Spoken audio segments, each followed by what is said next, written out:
And if it wasn't for the current ownership group under Connie Nyholm, we would have lost it.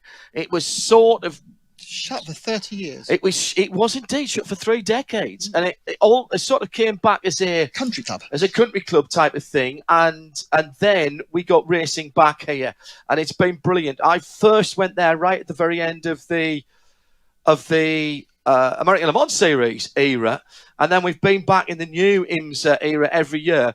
And what we're seeing here this evening in terms of the iRacing event, the IMSA iRacing event, then replicates real life, because it is the GTs that is here, and we don't have the prototypes mixed in here for the last few years of IMSA.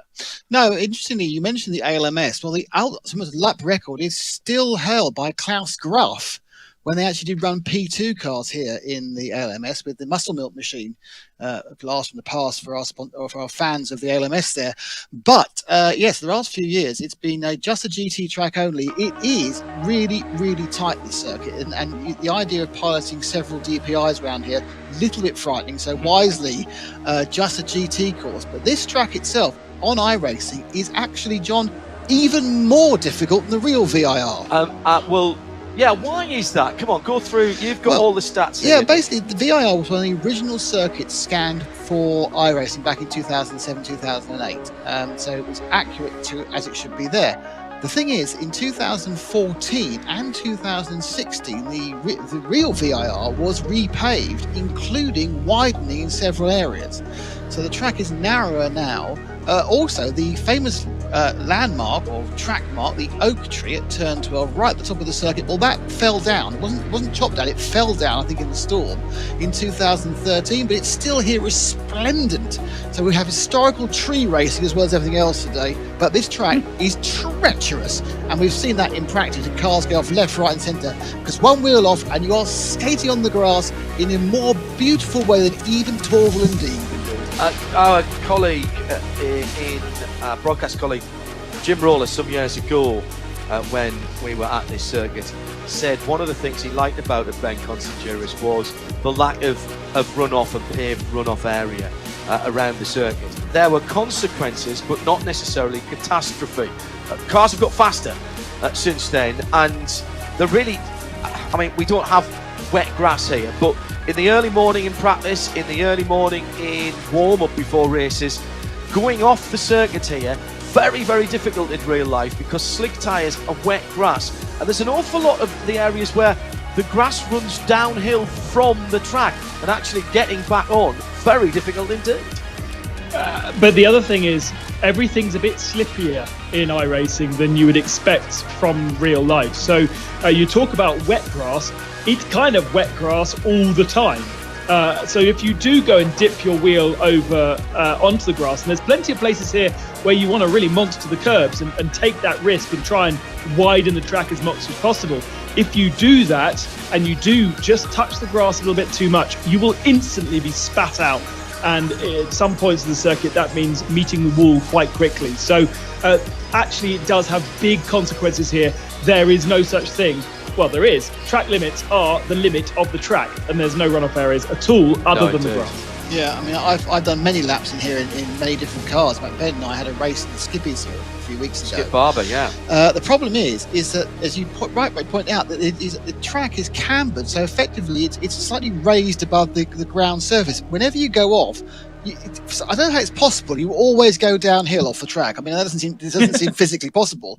And stopping, if you have a big off moment, I don't mean spin off, just because you just get it wrong, you leave the track at a reasonable amount of speed, regain the track without hitting a barrier is really tough. We've got timing and scoring, of course, at radio-show.co.uk. The video embed is there as well. 33.5 minutes, a little over that to the green flag. We're in the Michelin countdown to green. Let's take a look then at the Porsche keys to the race here at VIR. It's a circuit, Nick, that, as we've said, has to be taken very seriously indeed. And I've sort of played on words, had a bit of a play. Patience is a VIR tune. It's a tune. There are a lot of places around this track. You just think this is thrown together, don't you? I've actually sat and thought about this. There's a lot of places around this track where it is a bit follow my leader. Absolutely, yeah. Effectively, really, once you've got to turn 1, so you've had the run down the front straight, and then you go 1, 2, 3, 4, 5. It's a huge sequence of corners where to actually get past someone who hasn't made a quite large mistake is not going to happen unless you're going to punt them. And then you go through the stormingly fast section up through the S's, which take you effectively all uphill, all the way up to the South Bend, and then you go again around past Elstree. But then's your big chance. The back straight is a massive straight downhill, followed by a decent braking system into turn 13 to the roller coaster, which is known as the smaller reverse corkscrew. Apparently, I didn't realise that. And you've got a couple of rises on that back straight as well. Then downhill, and even at that point, the tough part of the track hasn't finished, because coming back onto the front straight to the hog pen, that again, the camber, half a car's width, it's offline and you're off track. It's basically you go round that bottom part of the section. We'll point it out when you get to see the cars. You think you can go quicker than you are, and it sucks you into mistake every single time. And it's like a forecourt. I've got the first one. I've got the second one. That's awesome. And I got the and it's a really it's frustrating, a bit mildly, until you get it, unless you get it right. But yeah, there is a good chance on the back straight. You're going to be brave, but there's an excellent toe down there as well. Second Porsche keep the race. Ben Constantiouris, stay clean, stay quick. If you're new to this and you're watching for the first time tonight, first of all, where have you been for the last past 4 events? But we can't always see damage on these cars that is going to affect performance, Ben. Absolutely. The slightest and lightest of touches with another car will cause some kind of physical effect to the car. The driver will feel it. And especially when we've come to these long straights, these long flat out sections, if you have slightly bent steering, for instance, that will compromise your top speed. One of the biggest things, in fact, that's punished in iRacing is the top speed. Handling not so much, but literally if you've made a little bit of contact, and even if you've repaired that contact, you will never have a totally straight car again. So staying clean at the start of the race, getting through those first couple of laps without contact, and then being clever through traffic, especially here where, as we've already spoken about, hard to really find a place to overtake, you are going to need to keep out of trouble. And the tyres. We put this in every week, but every week we've seen strategy calls that have been slightly different, Nick Damon, about the Michelin tyres. Some tracks are more harsh on one side or other of the car, and we saw BMW in the last race take just a couple of tyres. Didn't quite work for them. We had a Porsche victory last time out. What's the tyre wear like here, and is it more on one side or the other? It looks a fairly serpentine track with as many left-hand corners as they are right, but that's not always how that works out, because it's about how much energy is going into the longer, faster corners.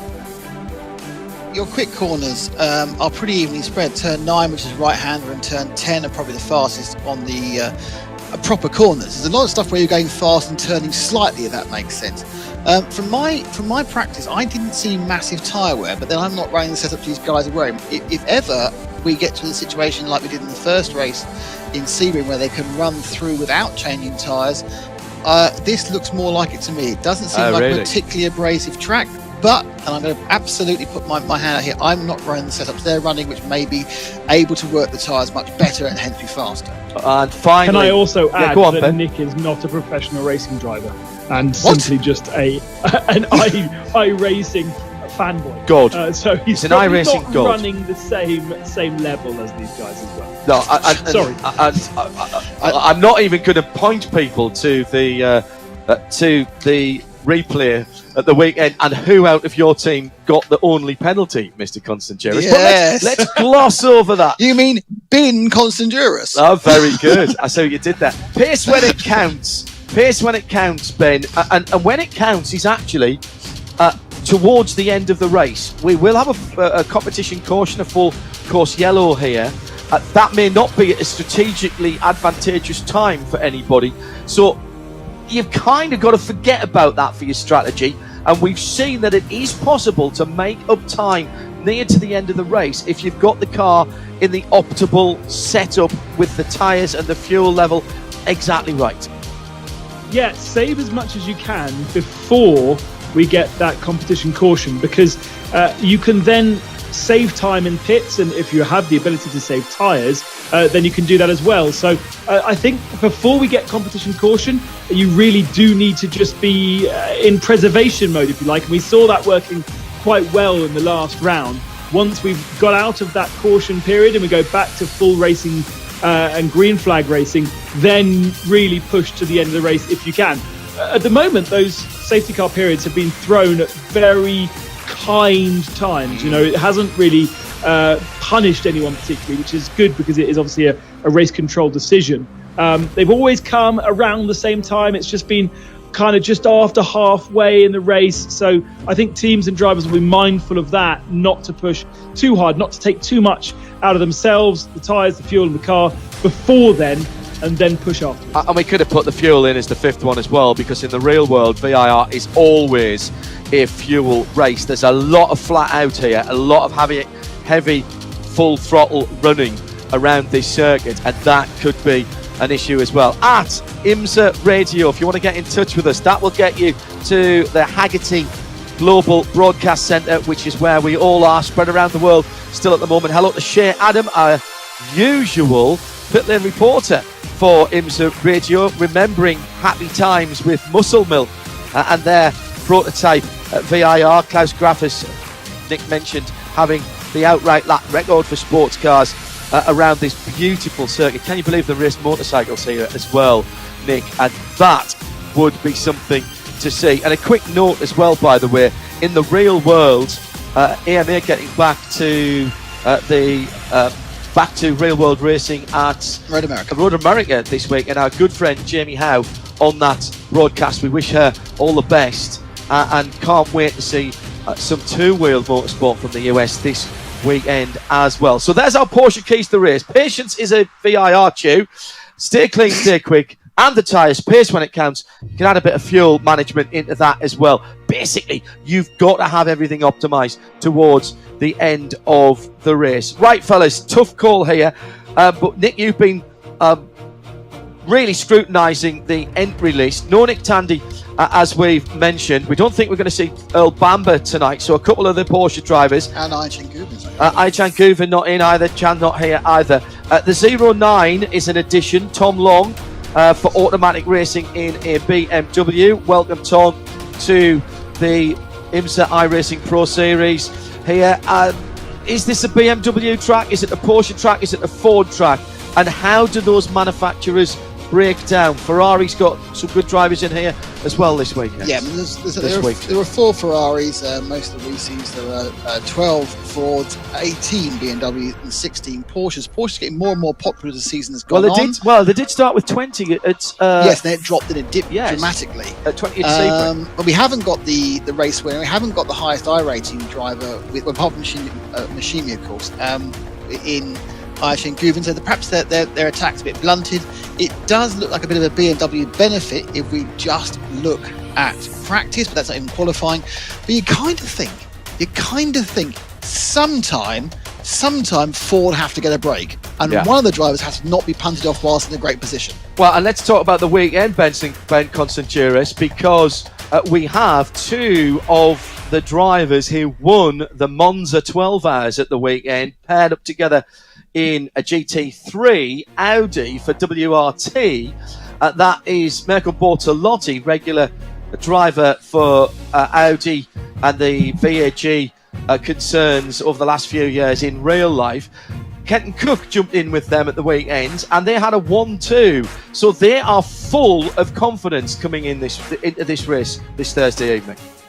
Yeah, Kenton Cook needs a break, really, doesn't he? He's been so fast. He was in brilliant the at last Monza. couple of races. Was really consistent, but a different type of race in Monza. That was a 12-hour race. That's all about just being consistent. It's fast, of course, but you don't need to race quite as hard as you do in these 90-minute races. I noticed that Bortolotti is not on the not in this practice session as we now click over to qualifying, and so I don't think he's about. Very different track as well, as Tim Gray, our executive producer in London. Thanks again to Cisco and Drew, part of the team who've been working so hard in this past 3.5 months. Extraordinary to think that this is 3.5 months since we started this lockdown. Once again, they'll be burning the midnight oil in Boston, Massachusetts, the headquarters of iRacing. Brilliant work that they've been doing along with their colleagues for the last 3.5 months. Thanks, guys. Wish you all the best. And Drew, particularly, our thoughts with you this evening. Keep your chin up, and we are getting ready to go qualifying. 22 minutes, just under 23 minutes to the green flag dropping, and we do have cars on the circuit. Any second now we'll start. James France in the Porsche. You can hear the unmistakable flat 6. This is the number 32 car of James Vance, the man from Toronto for Fast MD Racing, and he's already on the circuit round the. It's great seeing the old tree again, but it is slightly off-putting because, particularly for the drivers who've been there recently, that is going to be a completely different look, and you can't actually, as you commit to the first part of the corner, see the apex and the exit point onto the back straight, Nick. Yeah, absolutely. I mean, it is the advantage of having been there is going to be taken away slightly by this not being the track you're used to being around. Yes, it follows the same basic shape, but because it's narrower in a great number of areas, the curbs are certainly very different. They are much wider and more forgiving curbs nowadays. There's even a bit more runoff at the exit of Oak Tree turn, which has been paved and paved and paved. Slow it right down. Yeah. The exit, so they've got a chance really. They've got to learn the track. They've all had a few hours to do it, but you're suddenly running in you're running in a much tighter environment. You've got to be much more careful, much more precise, because as we said before, the penalty for going off the track is great in this ice-like grass.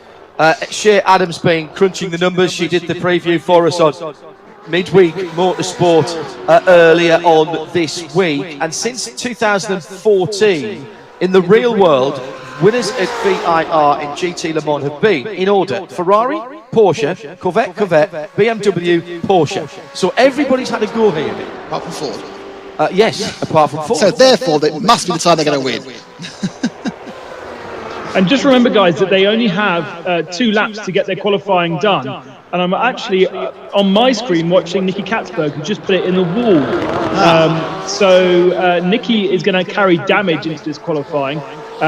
We're watching what looks to be a very, very twitchy BMW, but that's trying to get a bit of temperature into the tyres. They're not doing those crazy lockups that we saw in the last event because the track's long enough to get some temperature. Here's Bruno Spengler on his lap. No traffic to contend with. They're all on their own circuit, but they only get 2 laps for it.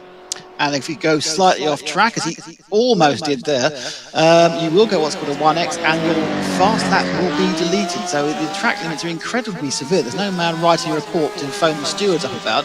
It's simply if you pull on into the car, and it's a kind of like almost an invisible bond right in the centre of the car. If it goes outside the agreed area, the fair area, you will get a 1X, and you will lose that time. So you not only have to go as quick as you can, you have to stay on the track as well. As that's Rob Wickens now coming towards in the FAF Porsche, the number 9. This is Rob's second race, running with, I'm not sure whether he's still running with his handbrakes. I know he wanted to try and get the brake onto the steering wheel paddles as he recovers from that horrific accident, IndyCar accident a couple of years ago.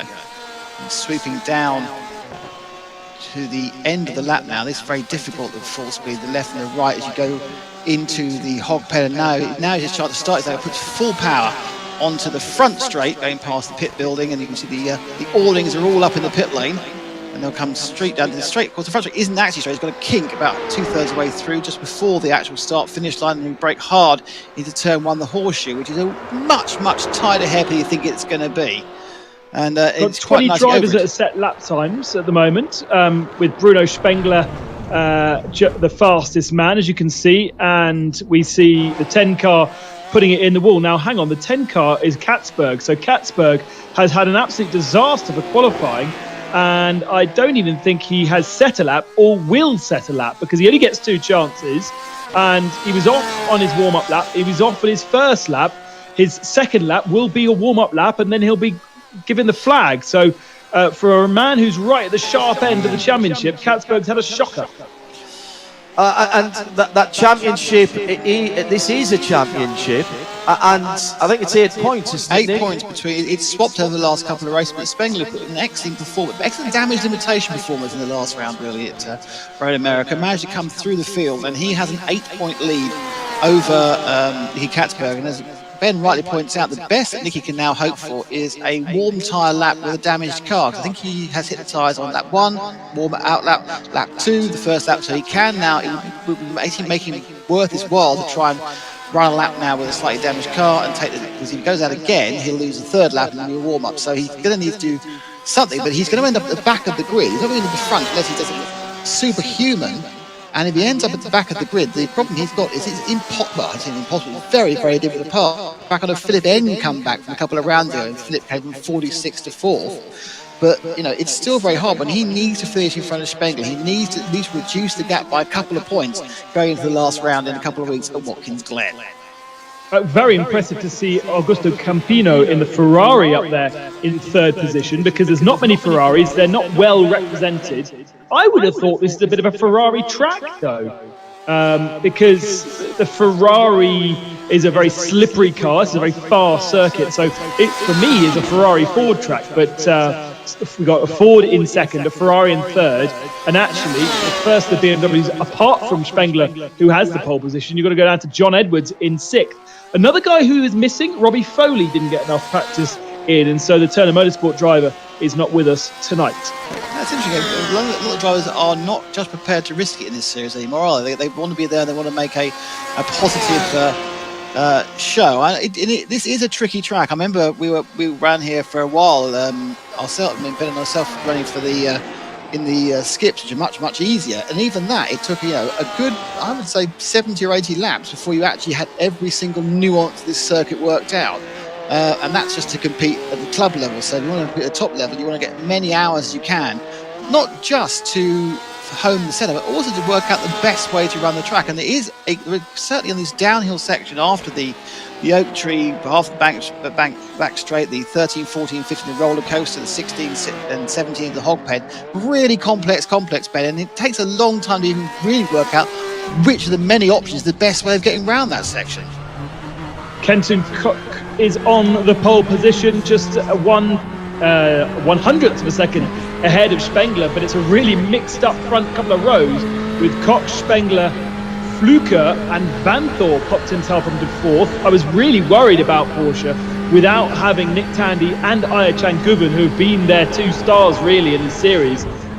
They've managed to somehow tempt Shane Van Gisbergen into a Porsche for this round. He was BMW before, but was kind of bullied, if you remember, by the BMWs. Kind of not really a works BMW driver, more of a pseudo works. And so he's moved across to Porsche, and I'm just trying to see where he is on our qualifying, and he's in fifth. So he's done a great job there as well. It's a really mixed up grid. We've got a couple of guys, Matt Griffin we're riding on board with now, who's looking to set his second time, but most people have now set their times, and we just looking at the tail of the field, Katzberg did not get a time in, Colin Braun didn't get a time, Corey Lewis didn't get a time, and Jules Gounon. So those guys are going to be at the back, and Philip Eng is at the back. He's 37th. Just to give himself a bit more challenge. He started down in the 46th and ended up 4th. Yep. At Mid-Ohio, which we thought would be difficult to pass on. Extraordinary. And of course, he is running a different colour scheme, not the red Team Austria, but the colour scheme he's with ZF. Is blue. Oh, well, obviously blue and yellow. ZF, yeah. But just or ZF if you were. There is no advantage in waiting to the end of qualifying, because you are qualifying, as Ben said earlier, on your own. You have the 2 laps are set in the 10 minutes. The track doesn't improve on your own personal part of the track. You just run those 2 laps.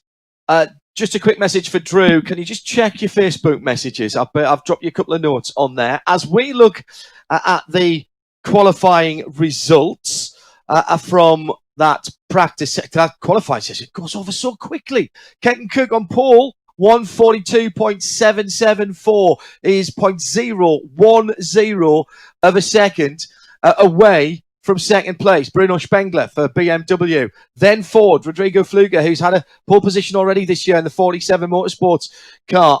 Then the 912 was next up. So we've got a decent decent mix, Nick Damon, of manufacturers at the front end of the field. Yeah, there's much more mix than you would think after practice. We've managed to get Fords, Porsches, and even just a little bit further down, and there's been Ferrari in that top 6. So all 4 manufacturers in the top 6. And count Ferrari. Yes. Yeah, I mean, that's Agustin Canapino, real world motorsport star, and I think 4 times a champion in the national championship in Argentina in touring cars, has raced in IMSA up to DPI with Juncos Racing. Jack Hawksworth, the best of the Brits in the Ford, and we have got a really good mix. Ben Constantiouris, that must make your heart absolutely sing to see Ford, BMW, Porsche, and a Ferrari in the top 10.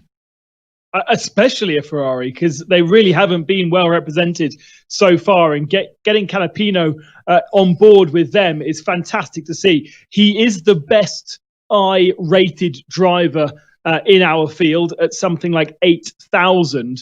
Bearing in mind, when you first enter into iRacing, you start with 1,350, and you work up in increments of like 70 odd per race if you have a really good race. So just imagine how many races he's had to have done to get himself successfully up to that point. It is possible to go backwards. One of our colleagues, Joe Bradley, has an I rating of 600 because he's actually gone down. And it's nothing to do with me this time either. First given.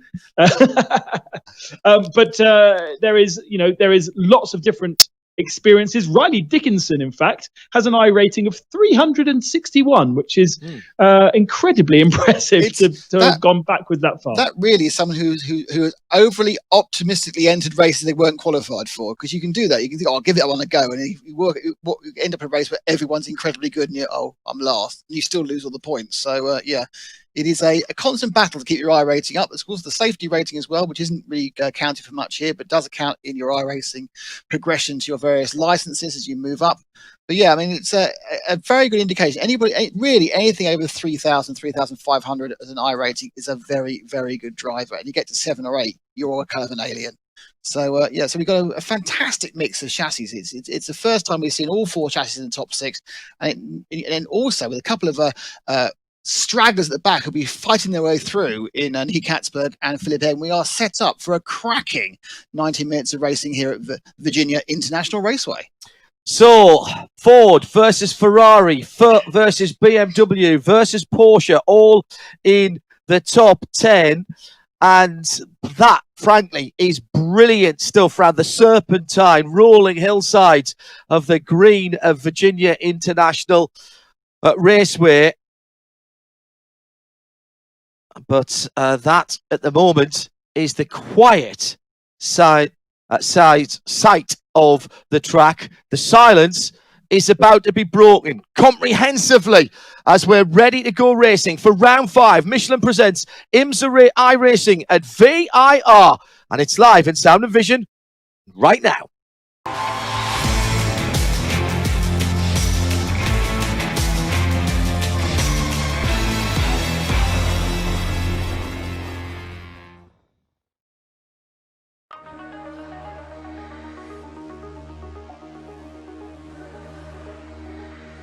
Good evening, everybody, and welcome along to round 5, the IMSA iRacing Pro Invitational.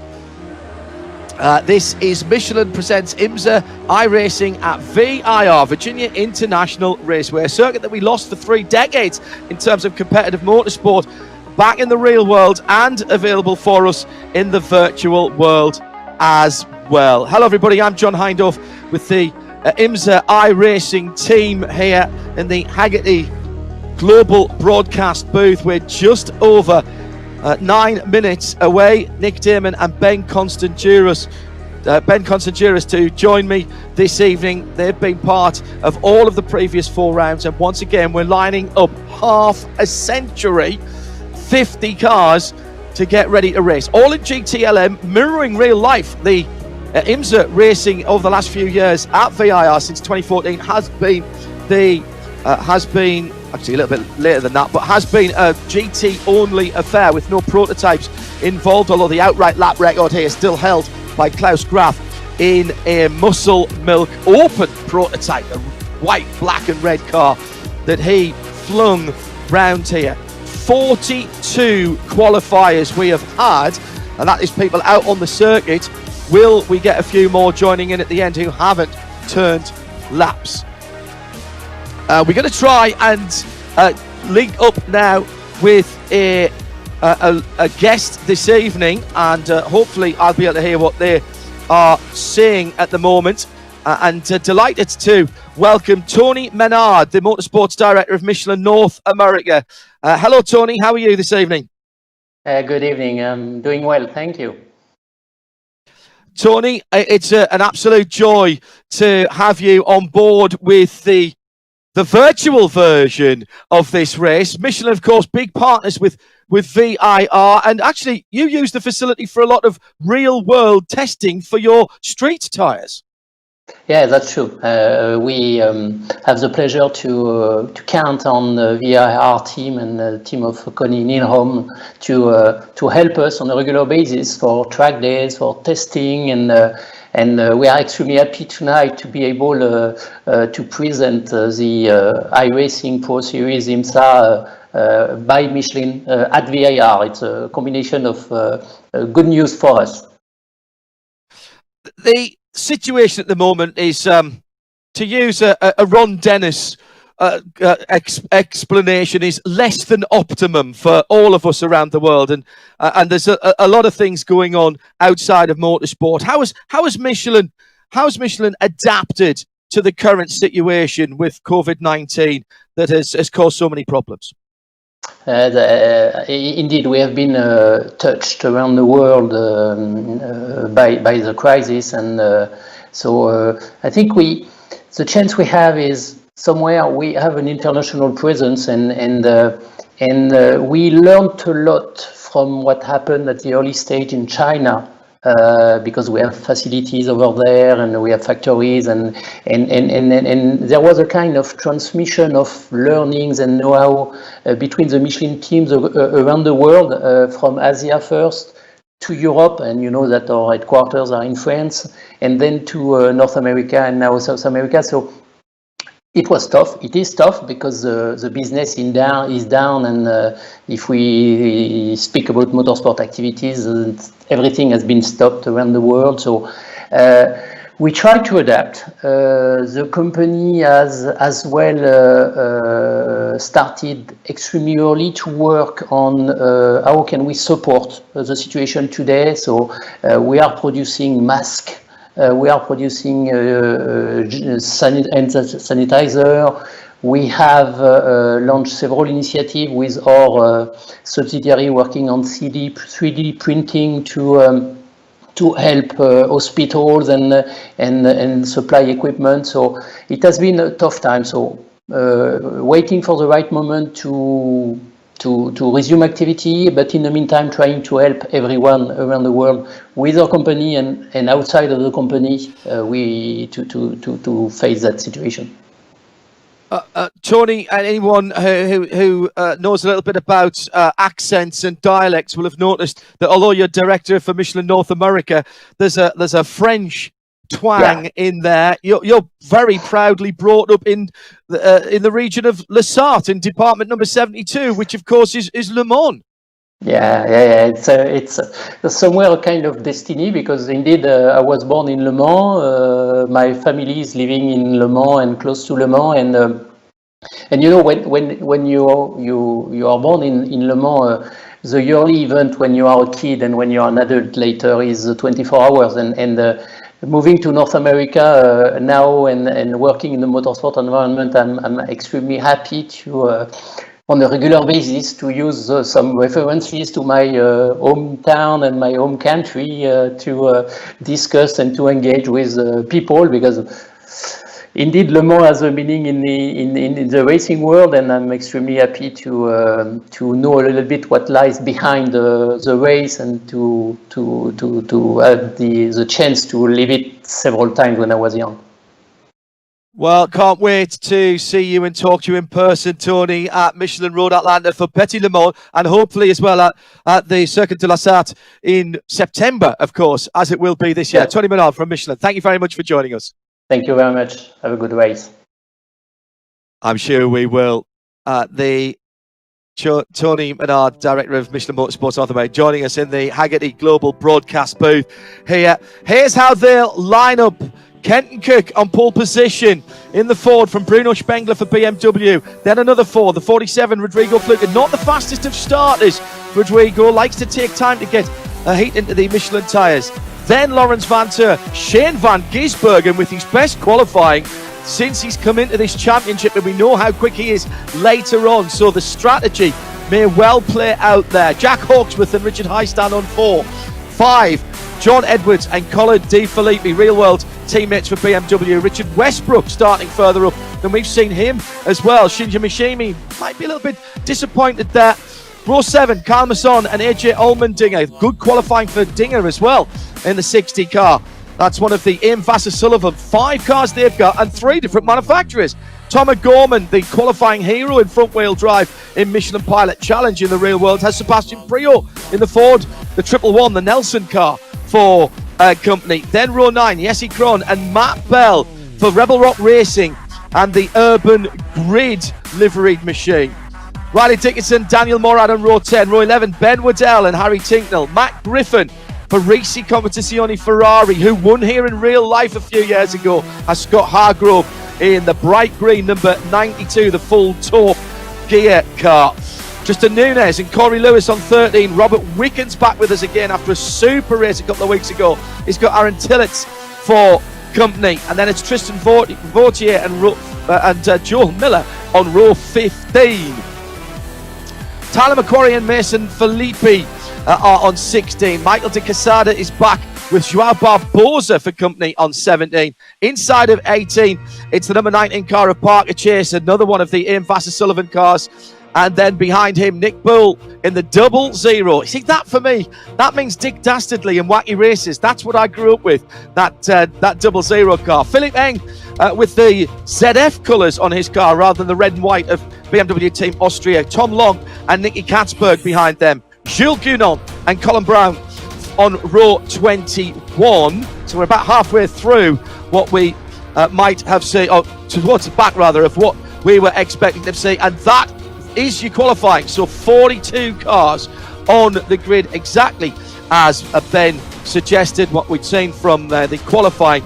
As we wait for the Porsche to start rolling, let's have a look at the Porsche keys to the race as we bring in my co-commentators, Ben Constanduris and Nick Damon.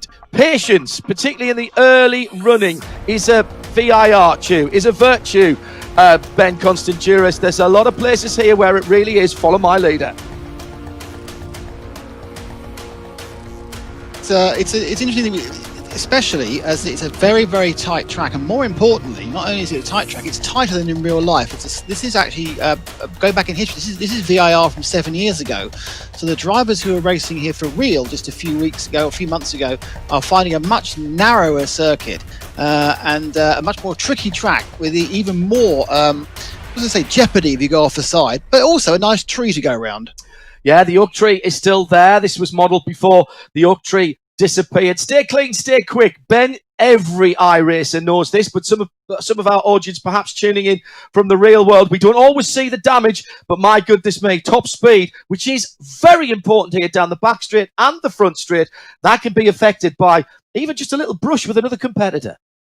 The smallest of contact will damage the car, perhaps not visually, but the driver will feel it. And as you say, one of the first things to go is top speed. Top speed important here. Therefore, keep your car away from barriers and keep your car away from other cars. Very important when you've got such a busy field. Nick Damon, we put this in our Porsche keys to the race for every event and the tyres. There's a tactical element here. This is a track that doesn't have a high wear ratio. You've turned some laps here in the virtual world over the last week trying to get a bit of data. 2, 4 or no tyres? I'm going to say no tyres. Ooh. I think that unless the composition yellow falls particularly absolutely perfectly, those 28 seconds are better spent on the track than getting a new set of tyres. Well, even then, you might take a quick pit stop and not take tyres to get track position. Frankly, exactly, fuel. Everyone will need to take fuel. As you say, it's a thirsty track, an hour and a half. You're going to need virtually probably a tank and 3/4. So everyone's got a reason to stop, which Ben will be keeping a good eye on. But I don't think they're taking tyres. But then, that's probably got a man manning the pits. And managing all of those resources, Ben, is super important to getting pace when it counts, which is in the last 15-20 minutes. Absolutely. After the safety car period is when you need to be pushing. Before, if you're in a comfortable position, settle in there, save the fuel, save the tyres. We've got a bit of confusion going on here as people need to get themselves in the right order. Luckily, no contact, because that will also have an issue if they did crash before even the green flag, but everyone seems to keep out of each other.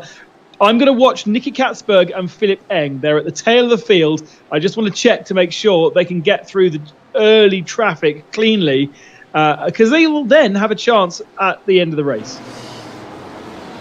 Ben Considouris and Nick Damon, you'll be hearing from them throughout the race. Ben is effectively our virtual pit reporter. He's scrolling through all the feeds on his iRacing account. He was racing with Nick at the weekend at Monza, finished creditable 21st overall and 16th in class. Yep, one below where we want to be. We'll be halfway up. Halfway there, 29, want to be 15th, but we just the bad luck at the end. So, will it be a clean opening for Kenton Cook? The story of his IMSA iRacing Pro Invitational Series here in 2020 is issues early and then fighting back. There's absolutely no doubt, Nick Damon, that Kenton, who won that Monza 12 hours at the weekend in the WRT Audi GT3, he's got pace, but can he get through the opening skirmishes unscathed? 81 degrees, so that's up towards 30 degrees Fahrenheit, and track temperature very hot indeed, 92 degrees Fahrenheit. That's a nice temperature. They need to get the tyres up quickly. But Kenton is, at least he's put himself in the best possible position. There's only one person liable to take him off in the first corner, and that's Bruno Spengler, who himself doesn't want to get damaged because he's going for the championship, and he's already advantaged Bruno. He's at the front, his only rival, 8 points behind, but of course also about 36th place behind the grid, Nicky Katzberg. So Katzberg's got to come through, and Spengler can be very, very conservative. He just needs to score some points. At IMSA Radio, if you want to get in touch with us here in the Haggerty Global Broadcast Centre. Hello to Dave Alcock. Often used to joke about Richard Westbrook wearing fluffy bunny slippers. He can't do that now. He'll be absolutely lead-footed as he heads off down towards the first corner with the rest of them. Kenton Cook's got an absolutely quality run from pole position, and he's late on the brakes as well, so nobody can get up the inside of him. Went a little bit wide. Ian Vassar-Sullivan with a Ford there as it turns through 3 different car manufacturers for the 5 entries from Ian Vassar-Sullivan. But what a spin! And that is the leading Porsche that's gone around. It's Lawrence Van Toor. That's Lawrence Van Toor. Oh, goodness me.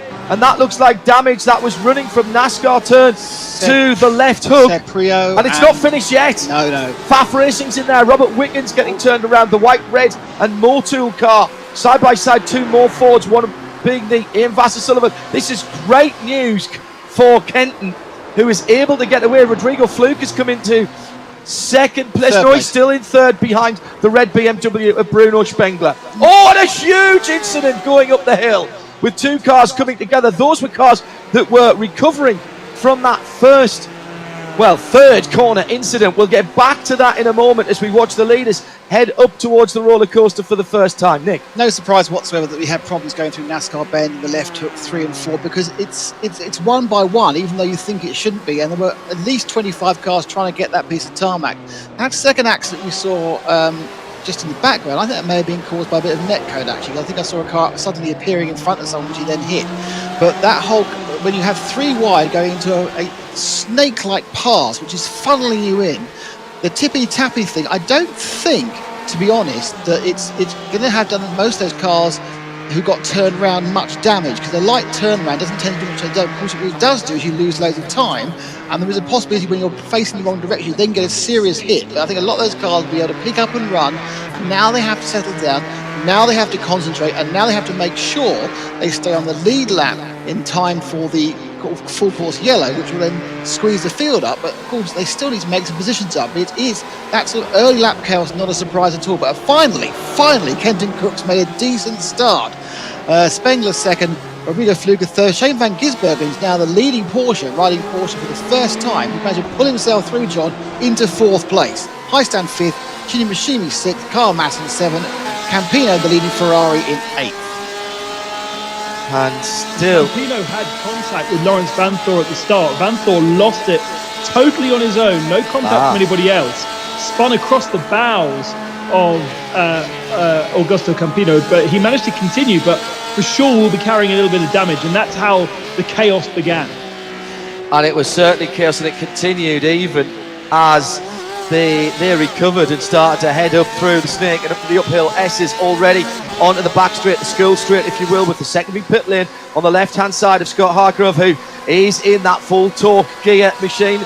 On the front valance of that car, you might just see an RSL logo, Radio Show Limited, the people who are behind IMSA Radio, along with IMSA and NASCAR Productions. And those are the people who produce our apparel range, our clothing range.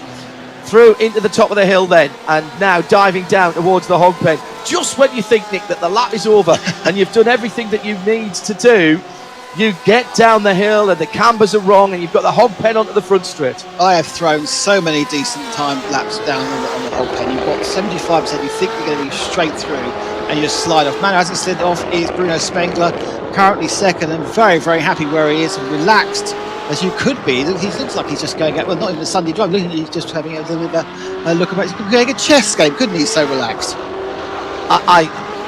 It's extraordinary, the paucity of movement, just as he would be in his BMW if he was racing in IMSA. He's got the wraparound screens to give him the peripheral view, and he can actually see the wing mirrors, and what happens is you will actually see what's behind you in the wing mirror, and that is so important, Nick Damon, for the idea, particularly in those early moves when the fields and the restarts when the field's close together, to get an idea how close people are. Yeah, I mean, it's an incredible help. You do have a spotter, you don't, like a NASCAR spotter, a computer spotter telling you if someone's to your left, to your right, where they are. But if you can actually see them by having a quick glance, as you would do in real life, to your right or to your left, it's a massive advantage. And Spengler has settled down really nicely as he comes down the back straight and he begins to get the toe and move forward towards Kenton Kook. But Kenton there breaks a little bit later and sweeps into the very difficult turn 13 of the roller coaster. And these guys making it look easy, but trust me, they are thinking all through these corners about how I can keep the car balanced. The grass there stolen by Kenton, which often could be a major problem. He's now running full on confidence. What he has to now, Kenton, is not make a mistake, not blow this fantastic start. Well, he's got exactly the start that he wanted. Meantime, after the accident early on, Ben Constant-Juris, has anybody called into the pits, or have they decided to soldier on? Unfortunately, Robert Wickens was in the pits, not for very long, just a 4.2 second stop, so didn't have a huge amount of damage, but obviously felt the need to go in the pits. Same with Lawrence Vanthoor. Colin Brown was in the pits for a bit longer, 31 second stop for him. But plenty of cars with contact in that first lap. Sebastian Priaulx, Matt Bell also involved in that first incident. Haven't actually got to the second one yet. There's been so many cars involved. But there will be a lot of damage at the tail of this field. Well, Sebastian Priaulx's another driver, Nick, who's had no luck at all. Battling just outside the top 20 with the Fords, the BMWs all together. And there goes Ticknell hits the side of the 25 car. The Team Red BMW with Connor De Filippi, and the 55 car's got damage as well. That was in the left hook. They are really having problems in measuring how you get two cars through the very tight left-handed left hook, because you come off again another tight NASCAR bend. It kind of widens out, and there's the different speeds as you can take through that turn 3. But hit 4, it's a heavy brake. There's one car only really the line, and the other cars want to let you through. Certainly when you get the right-hander off, which is going to be carnage.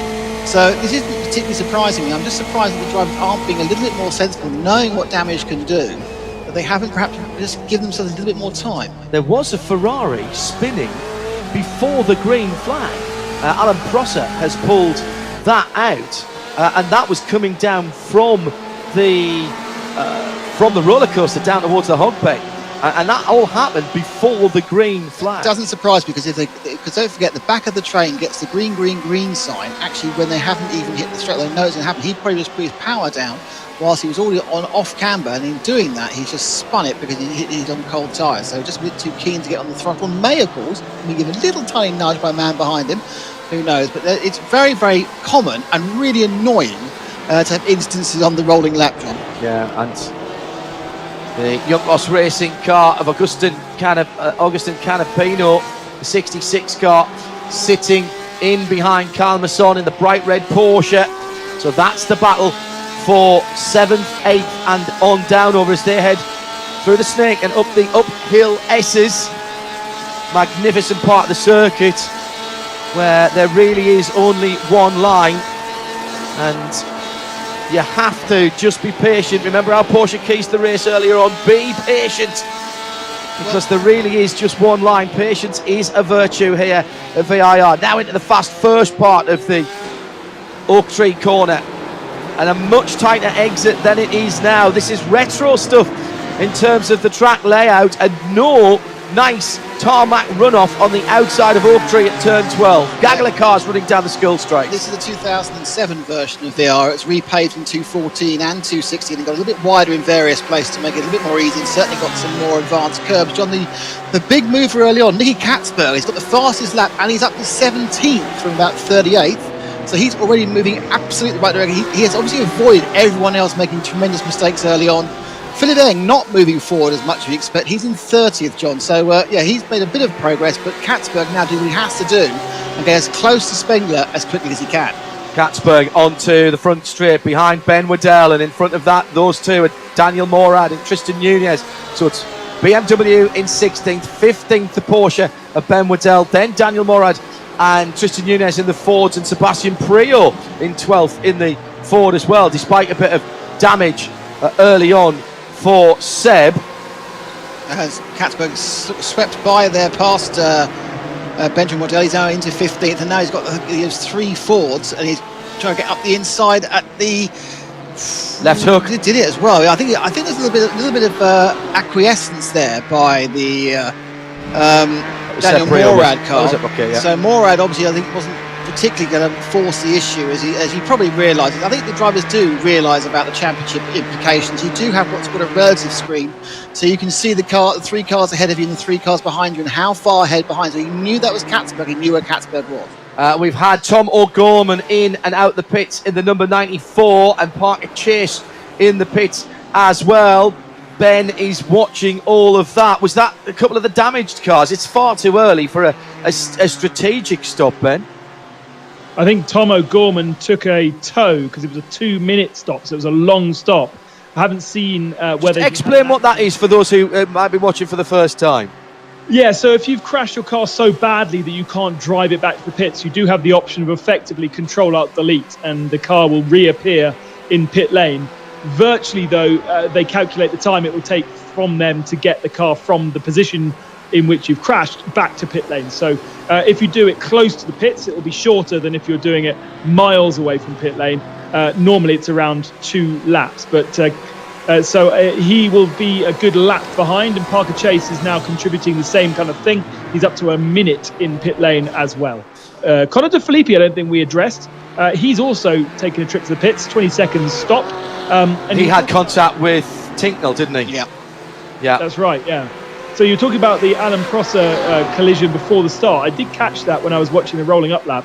Tristan Vautier was the Porsche in there, and it was the Michelin Ferrari. I thought it was the Ferrari. Yes, good call. That's the in the colours of the sponsor of the race. Battle for the lead is closing down. We'll keep an eye on that as we try to pick through what happened earlier on here at Michelin Presents IMSA iRacing at VIR. Now, into the first corner, Kenton's got away, went a little bit wide, but that was a smart thing to do because it meant he brake very, very late indeed in that chrome purple.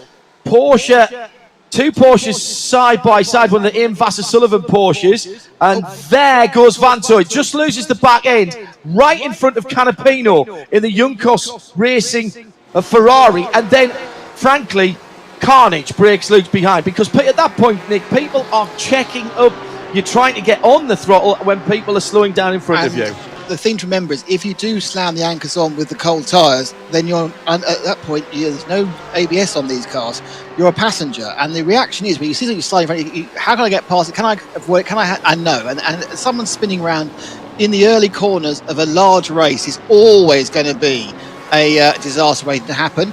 A disaster not happening is Nicky Katzberg. Katzberg's been let through by Nunez and Priaulx as well, because Nunez and Priaulx are scrapping like anything, and they haven't been letting people through much earlier.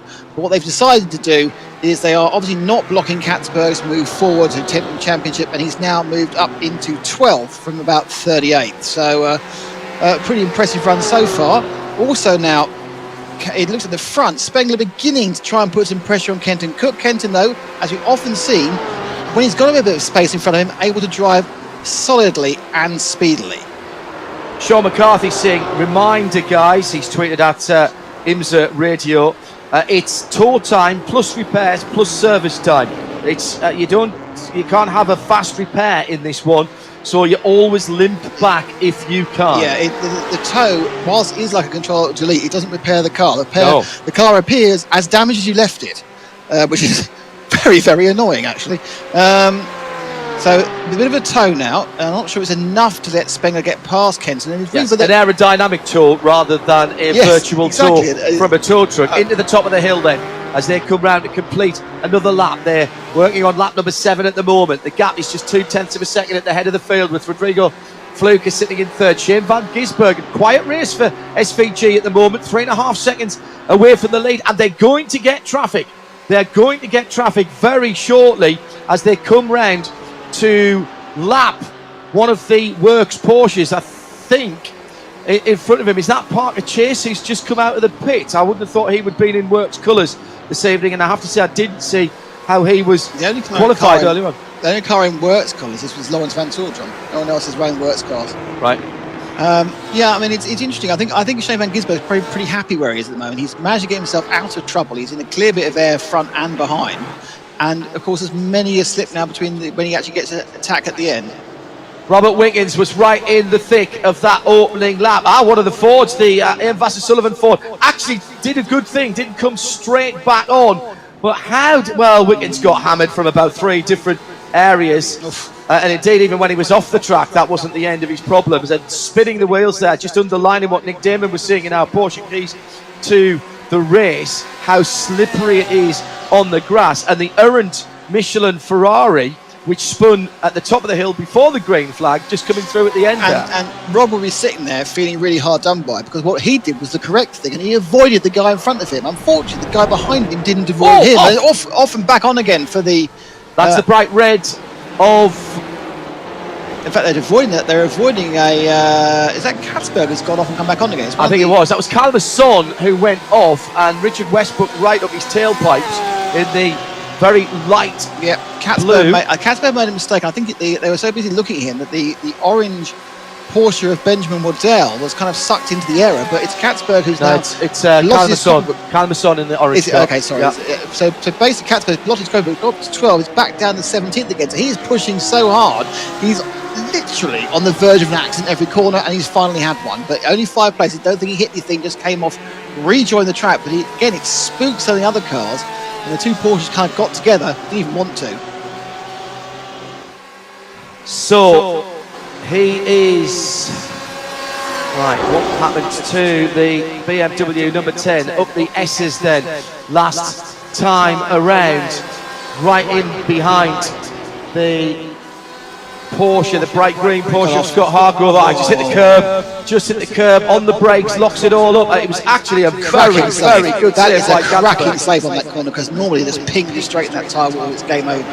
He just ran it too far as he came out of that's called the South Bend. You are absolutely trying to get as much speed as possible, get the final uphill run into 11. He just put a tyre out, and effectively there's just not enough grip to hold the car. But he must have known it was happening early, because he was correcting almost before it had gone off. 5 places lost, bit of a problem, but he's still got plenty of laps, and we've got the full course caution. Yeah, of course, we have got the competition yellow still to come. Ben, actually, I think I might have misspoken earlier on. There is a fast repair here, but just one fast repair. Is that right?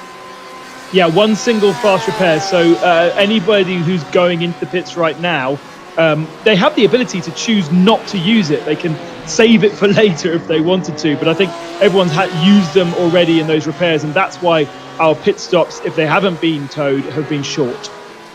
That's Ben Considjuris who's watching the pits and the action via his own iRacing rig. And if you are on iRacing, of course, it means you can choose what you're watching. We've got the produce feed from Drew and Cisco and the guys. We've got live timing and scoring as well. And we've still got an hour and 12 and a half minutes to go. This is absolutely brilliant. Traffic's going to start coming into it shortly as well. Ian Vassar-Sullivan, they've kind of spread bet this weekend, or this race, should I say. What they're doing, you see, Joe, they're taking advice that you could never do in the real world. You couldn't have one team running 3 cars. It would be too expensive to have all the spares and all the setup and everything else. But they can choose to have one. They can spread it.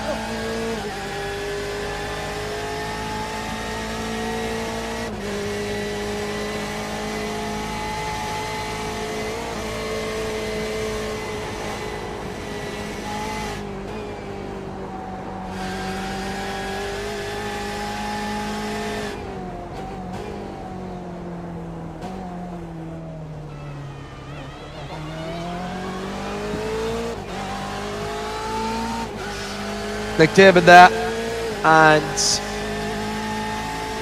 Spengler looking at the back of Kenton Cook, the leader, and still just as unmoved as he has been.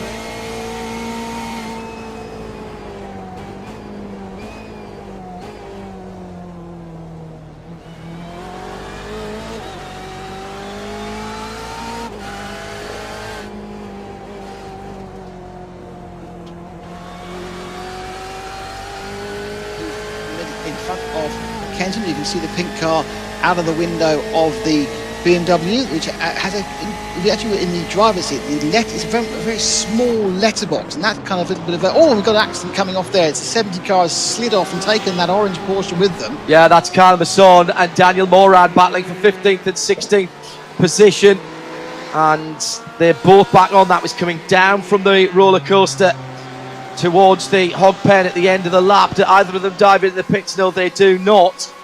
Yeah, that was more an embarrassing slide than an accident. In fact, I think in many ways the Porsche just went off the track in sympathy. There may not actually be any contact. It was more a case that when Morad slid off, it was a chance to just back off and not Masson to take the small pain of a bit of grass rather than the big pain of an accident. But that's good news for Katzberg, who's back up to 13th again, and he's. Well, the part of the track's called the roller coaster, but the man having a roller coaster so far as positions are concerned is our number 2 in the championship, Nicky Katzberg, back up to 13th again and pushing really hard.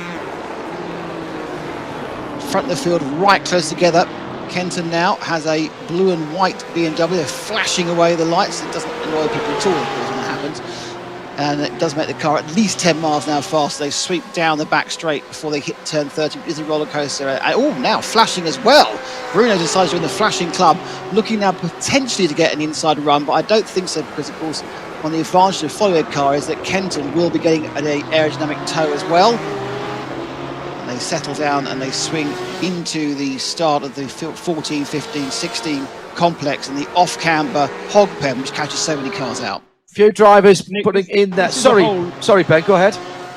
They've been stuck behind Matt Bell for a whole lap now. Kenton had caught him the last time by as they're on the back straight, and finally looks to the inside and will be able to clear Matt Bell. And will Bruno Spengler be able to follow? Because he's definitely been compromised. And actually, I think Spengler isn't going to be able to find a way through initially. So should get down the inside here into NASCAR turn 3. That is. And called not because it's a left-hand corner, by the way. There was road racing here from the Stock Car Series many years ago, and that was the corner that caught out some very, very big stock car names indeed. They had whatever the Camping World trucks were here, weren't they? Oh no, I'm talking way back. They were even quite recently had the Division 3 guys here on a road circuit, but yeah. But the reason it's called NASCAR Turn is we're going back to pre-70. Oh yeah, absolutely right. Brilliant. And that corner apparently was the one that most people struggled with. And it got its local nickname, and it stuck, NASCAR Turn. Beautiful part of the world, by the way. And once we get back to some kind of normality, This is a fabulous racetrack to visit. There's so many good places to watch, and the local area very much into their motor racing. It's another track that is carved out of the scenery and follows the ups and downs, the topography of the local area, and the facility itself is absolutely spotless. The roads around here are just like the racetrack as well. And actually, if you fly into DC, there's plenty of places you can fly into, but if you're flying internationally, you're flying to DC and don't take the highway, go the back roads at the bottom of the mountains, it's a lovely drive down. A little bit longer, but worthwhile. And the countryside, as I say, around VIR, absolutely stunning. And only a couple of miles, I didn't realise, from the border from North Carolina, Oh, which yeah. of course is the centre of motorsport. If you, depending on where you're staying, you can quite often cross backwards and forwards across the border as you're driving into the track, because it is that close. Yeah, good point. Very good point indeed. An hour and 7 to go. Battle for the lead. Bright purple chrome of Kenton Cook, red and a little bit of grey and white on the BMW. Bruno Spengler and Rodrigo Fluker just biding his time. I like Rodrigo's style and tactics here, guys, because he is just watching what's going on ahead of him. He's got the recovering Matt Bell back out of the pits after that early schmozzle he was involved in. He's just turned his fast lap a couple of laps ago, fast test lap a couple of laps ago as well. Shane van Gisbergen now 5 seconds off the lead. Then it's Shinya Mishimi in the Porsche, the number 86 car. Jesse Krohn for BMW has just turned his fastest lap, 1:43.9, and that's quicker than the leaders at the moment. He's only 10 seconds off the lead, so still plenty to happen here as this battle for the lead up the second rise now. Start to think about picking up your... There. Well, that looked like somebody was getting a was, tow back. Rodrigo Fluker had a problem. Was that the 47 car? Yes, it was. He's disappeared off the timing screen. I think that looked like some form of technical disconnect. It was the 47, and he's dropped down to 9th position, just ahead of Scott Hargrove. Now, had he had a big off, or did he have a disconnect? The leaders are on the front straight. He was right in behind. He was right in behind the lapped now BMW of Rebel Rock Racing. Yeah, it's a very Just weird situation there. Go ahead, Ben. Very, very odd. Came out of Oak Tree Bend and had no drive, so pulled off to the outside of the circuit to get away from the racing line. And then after about 30 seconds, got drive again. So certainly I would suggest a technical issue at home for him with his rig disconnecting. Not an internet connection issue, but something to do with his rig at home.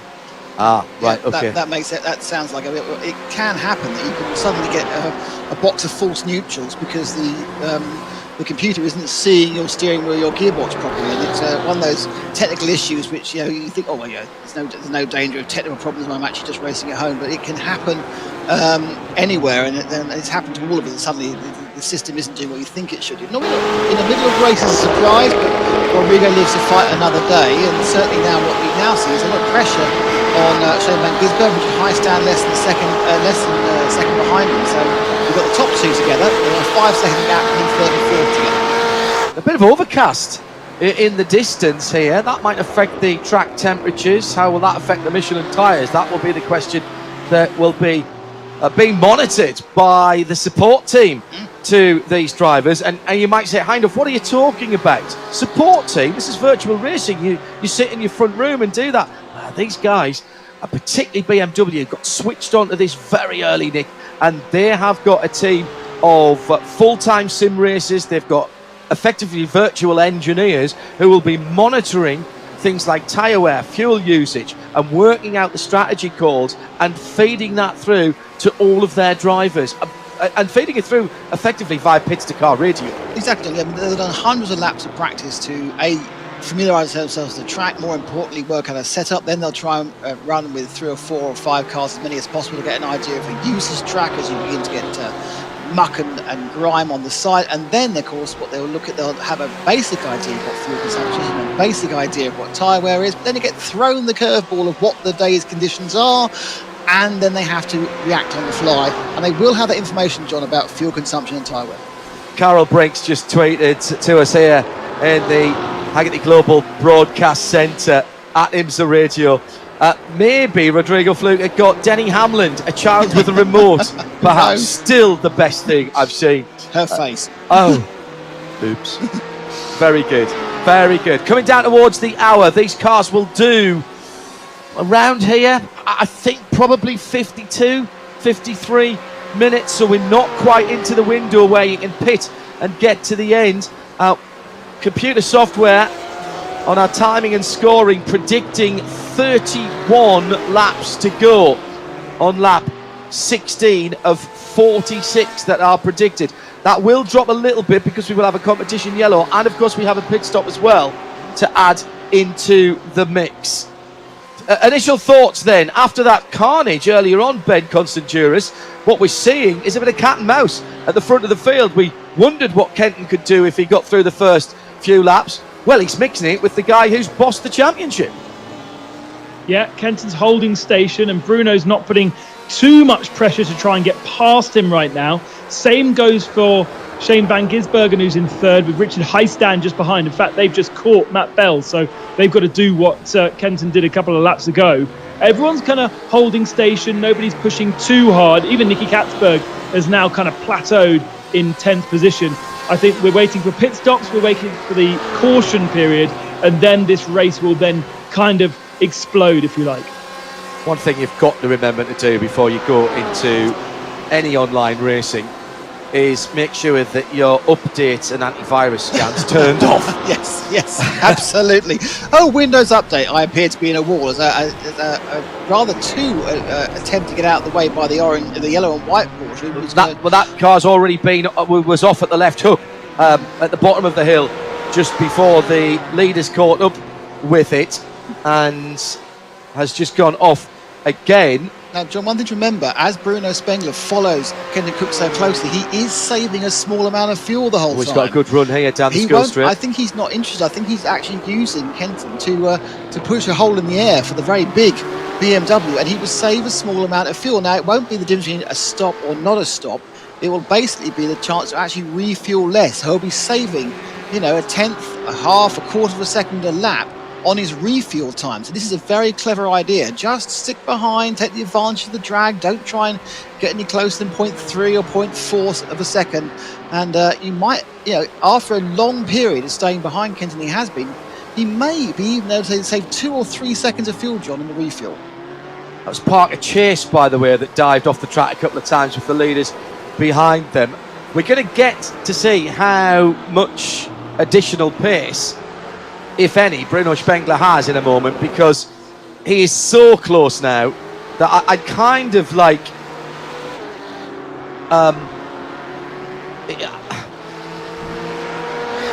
I'd kind of like him to back off just a little bit because it's very difficult concentration wise to drive that close in real life and indeed in virtual reality to the car in front. He's obviously got great confidence in Kenton Cook. He's decided he's a guy who can trust in what he's going to do, and he's decided, I'm going to sit here for this first part. I'm not going to make any challenges. I'm just going to sit here for this first section of the race, see what I can save, see what I can learn, monitor my tyres, monitor my fuel, make sure everything's going fine, because he's not even attempting to dart out or move forward down the back straight where he would get a good enough toe to start thinking about it. He's not looking to unsettle Kenton either. He wants Kenton to know, I'm not going to come past you, Kenton. You just carry on being my big pole punch, and that'd be great. And this is what it's about. He'll be obviously there if Kenton makes a mistake, but he's comfortable with the fact that not only is he now in the pound seat of where he wants to be tactically, also they are still managing to be further away from Shane van Gisbergen, still 4 seconds behind them, though he has gained a little bit during traffic. Obviously, if Shane starts to gain much quicker, then Bruno might have to get the hurry up. And Nick, do you remember at the very, very beginning of this series at Sebring, I was commenting about how surprised I was with Bruno Spengler's performance. Apparently, that kind of set off the rumour mill as we see pit stops beginning here. And that Bruno Spengler was doing a Daniel Abt and actually not participating himself. But as you can see by the cameras we've got set up this evening, we can see that he's driving himself. And I did an interview with Nicky Katzberg, and he confirmed that it is Bruno. It's just that Bruno is so determined. Yeah. 6 months ago, he was useless. Now he's so determined determined that he is better than Nicky Katzberg, who's been doing this for 15 years, much to the annoyance of his teammates. Yeah, and I think that sort of dedication, back with the fact he's had great backing from BMW engineers, he's dealing with a good teammate who will set him in the right direction. He obviously has the basic talent in racing. He just has to get used to having those less inputs, that no internal gyroscope, and drive around that. But and he's applied himself, and in many ways, last I mentioned it, this is one of the reasons I think that the issue with Daniel Lapp was Daniel wasn't prepared to apply himself and do the 6 hours a day of practice. So he wanted the easy way out. There is no easy way out to get good at anything. It's 10,000 hours, you become an expert.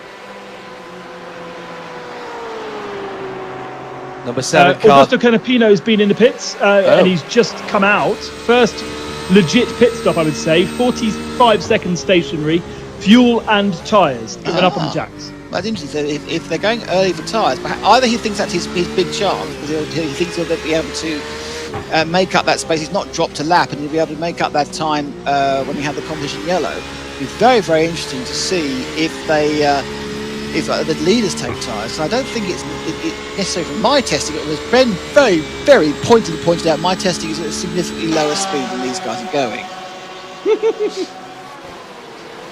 So all Porsche into Nissan battle. 48. Oh, and it's resulted in an all Porsche into Nissan bang. And that again is Carl Masson involved there. Corey Lewis he took out. Yeah, that's 12th and 13th position. Sebastian Priaulx makes up a spot in the all-white Multimatic Ford in behind him, and there's an opportunity for better still. And again, chaos. Bright yellow Porsche going Gisbergen? back. That was one of the Ian Vasser-Sullivan cars. It could have been Van Gisbergen. High stats ahead of him. Yep, he's lost that position. Yes, absolutely. Good spot, Nick Damon. IMSA Radio, IMSA TV, together for the iRacing Pro Invitational Round 5. Michelin presents IMSA iRacing at Virginia International Raceway. Priaulx in the pits. The 111 car for Multimatic. So decides with 55 minutes to go and a competition yellow. I still think that's going to be pretty tight. Park a chase. Been off and had an accident, and he's bent his wing. So when he would now, he should come into the pits and pick up a free, the speedy repair and the fuel at the same time, because he'll be losing time as long as he runs with a car like that. So the 97 car in trouble. That's a change of car from the entry list, running in the Porsche for Ian Vasser-Sullivan, rather than the BMW, or as originally we expected to see him in a Ford. Yeah. But Ian Vasser-Sullivan have spread their chips around that rear wing on the left-hand side for Van Gisbergen. Then will he dive into the pits this time around? We must be getting close to somewhere near the window. He's coming through NASCAR turn 3 and in towards the left hook. High stand in the blackened. Oh, he just got his right-hand Michelins on the dirt and on the grass, just underlining what Nick Damon said in the countdown to green. And in our Porsche keys to the race, there is no grip. It's super slippy, and that accurately replicates it's like having the race in the early morning with still a bit of a dew on the grass, and as soon as you get on there, it's all over the place. Katzberg, after a prodigious rise towards the top 10, comes into the pit lane from, I think he came in from 11th position. He's going to drop down a little bit now. And the question I want to know about these BMWs, Ben, so please keep an eye. Tyres or no tyres? Tyres up on the jacks for Nicky Katzberg.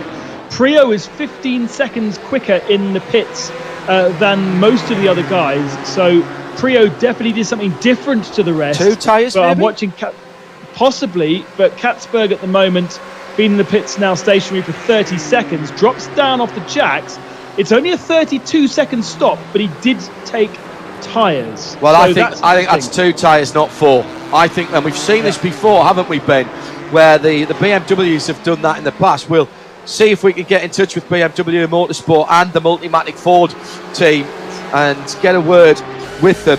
But you've got to fuel all the way to the end. And, they've been running for half an hour, so the fuel should be about the same, Nick. So the only thing that's going to be different is 2 tyres or 4 tyres. Yeah, and it does seem this tactic of 2 tyres, and it will be the 2 left-hand side tyres, because they're the ones that take the greater burden, being a clockwise circuit.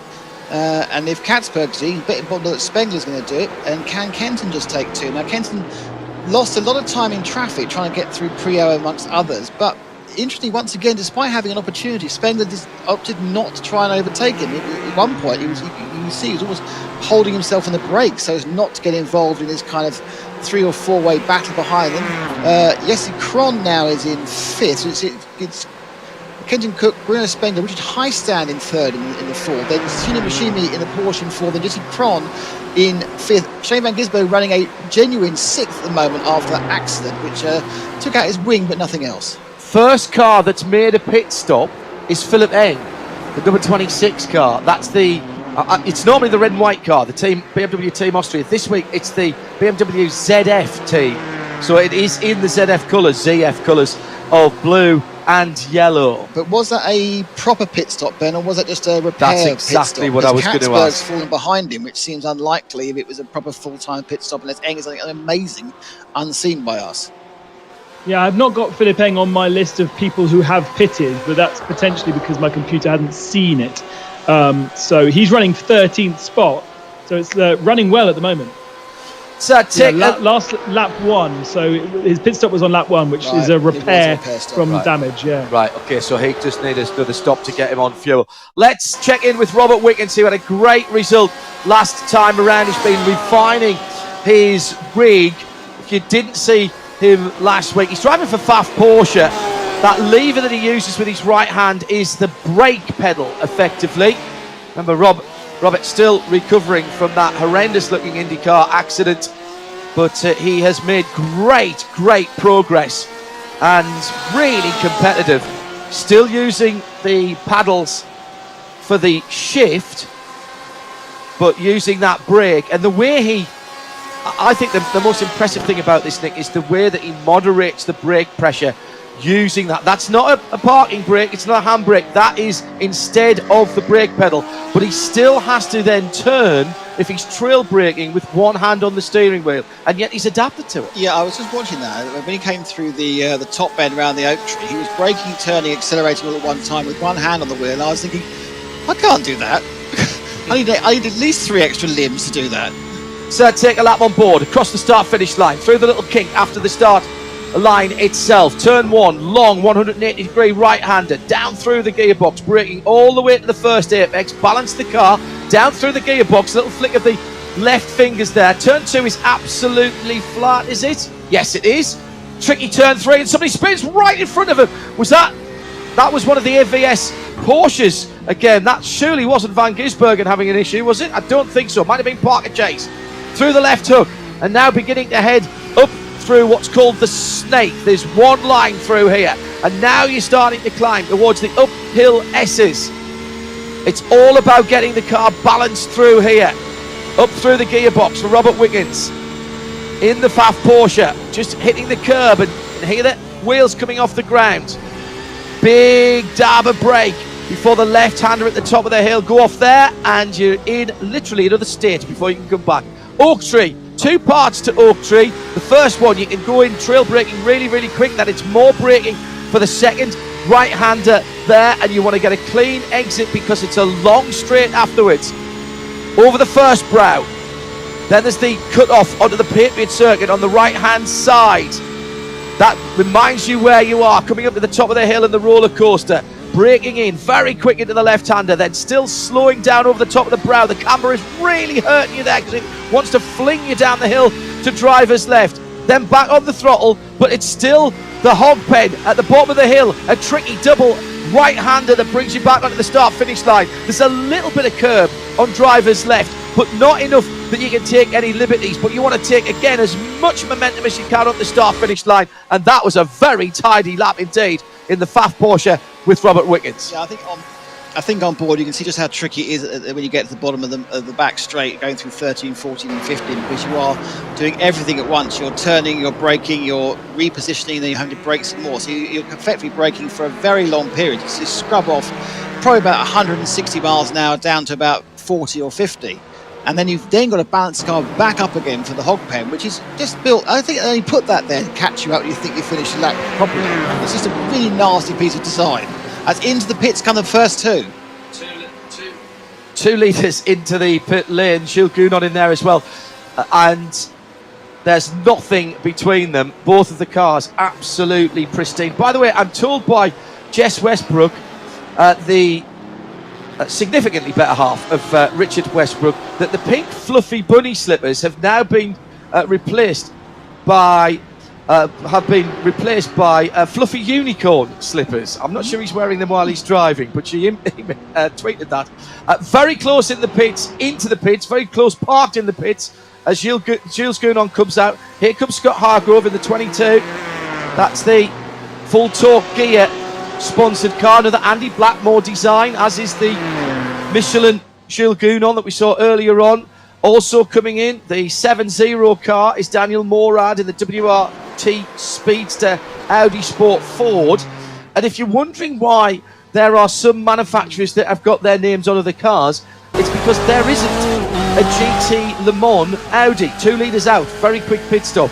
There isn't a GT Le Mans Audi. Ian Vassar-Sullivan, they normally run GT3 Lexus. There's no GTE Lexus. So the liveries and their sponsor commitments, if you like, being transferred onto another make and model of car, manufacturer of car, but they carry over, for the most part, their drivers and indeed those supporters. So new leader then, the number 11, Richard Highstand, Ford GT, the 2-tone blue and white car, leads by 2.9 seconds from Jesse Kron and Kyle Masson in the 38.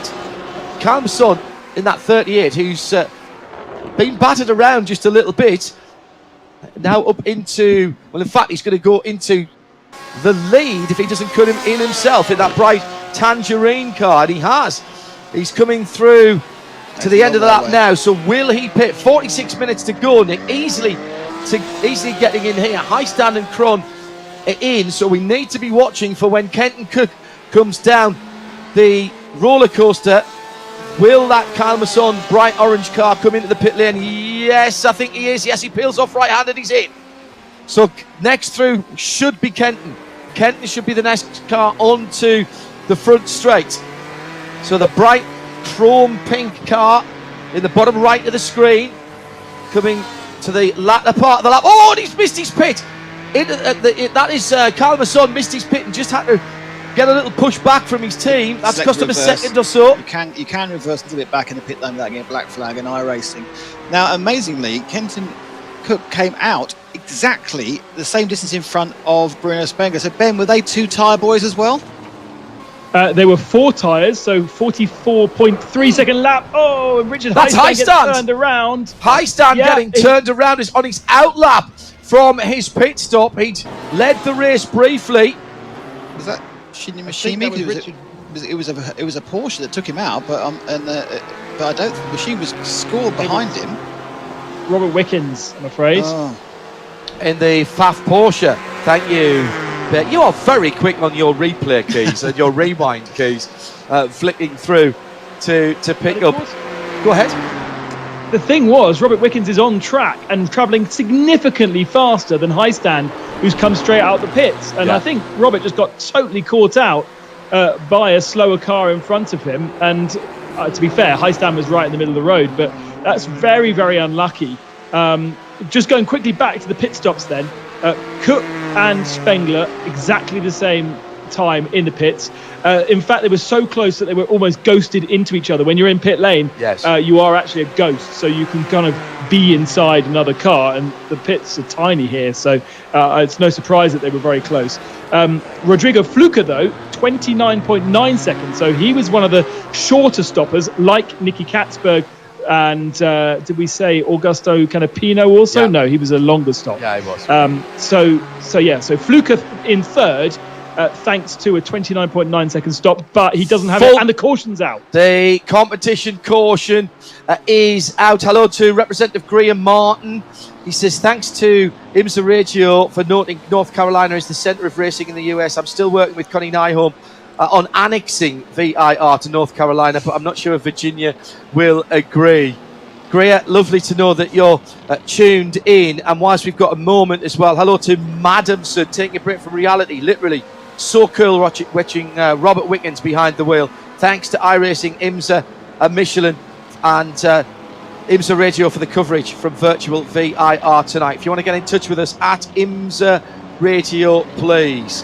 Right, it's come when everybody has done their pit stops. This will cool the tyres a little bit. What have we got? 43 minutes or thereabouts remaining. The only person who hadn't made a pit stop is Joel Miller, down in 17th position in the number 82 Ferrari. So he's going to get a pit stop, but will give up his track position. It's still Kenton Cook leading competition yellow in round 5 of the IMSA iRacing Pro Invitational. Michelin presents IMSA iRacing at Virginia International Raceway.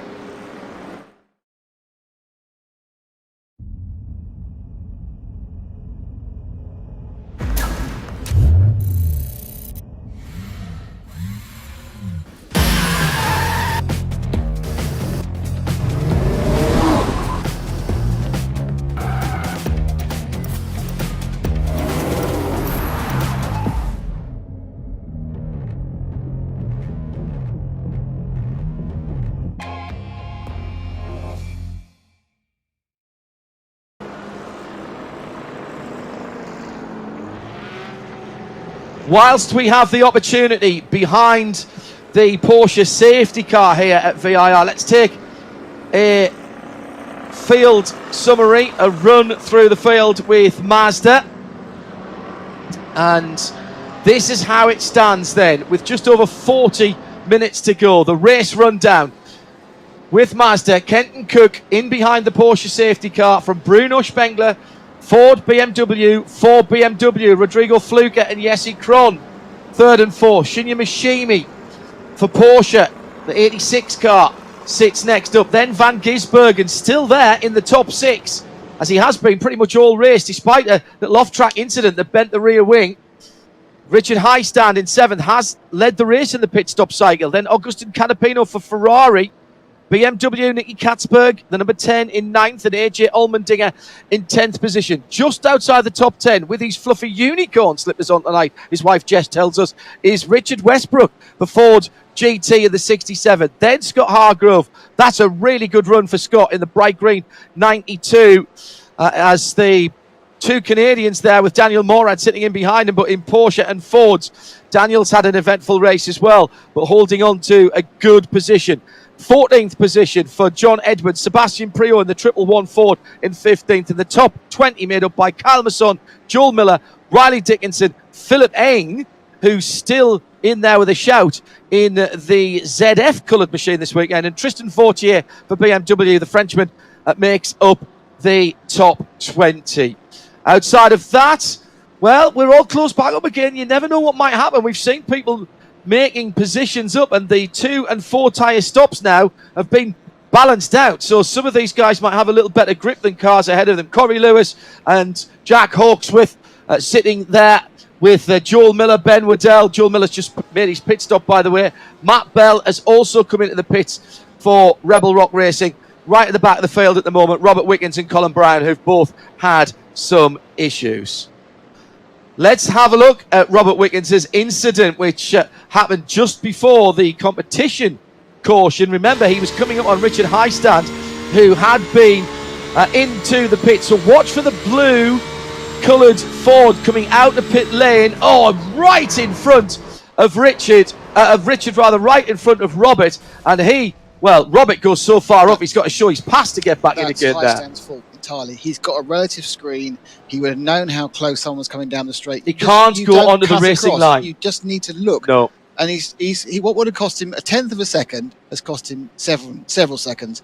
The winner out of that whole process actually was Rodrigo Fluker, who made up for his whatever disconnect issue, gearbox problem, whatever it was. He's managed to get himself back up to 3rd again. So he took 2 tyres, got track position. Nicky Katzberg, slight track position back up to 7th. Richard Heistand dropped to 8th after that coming together.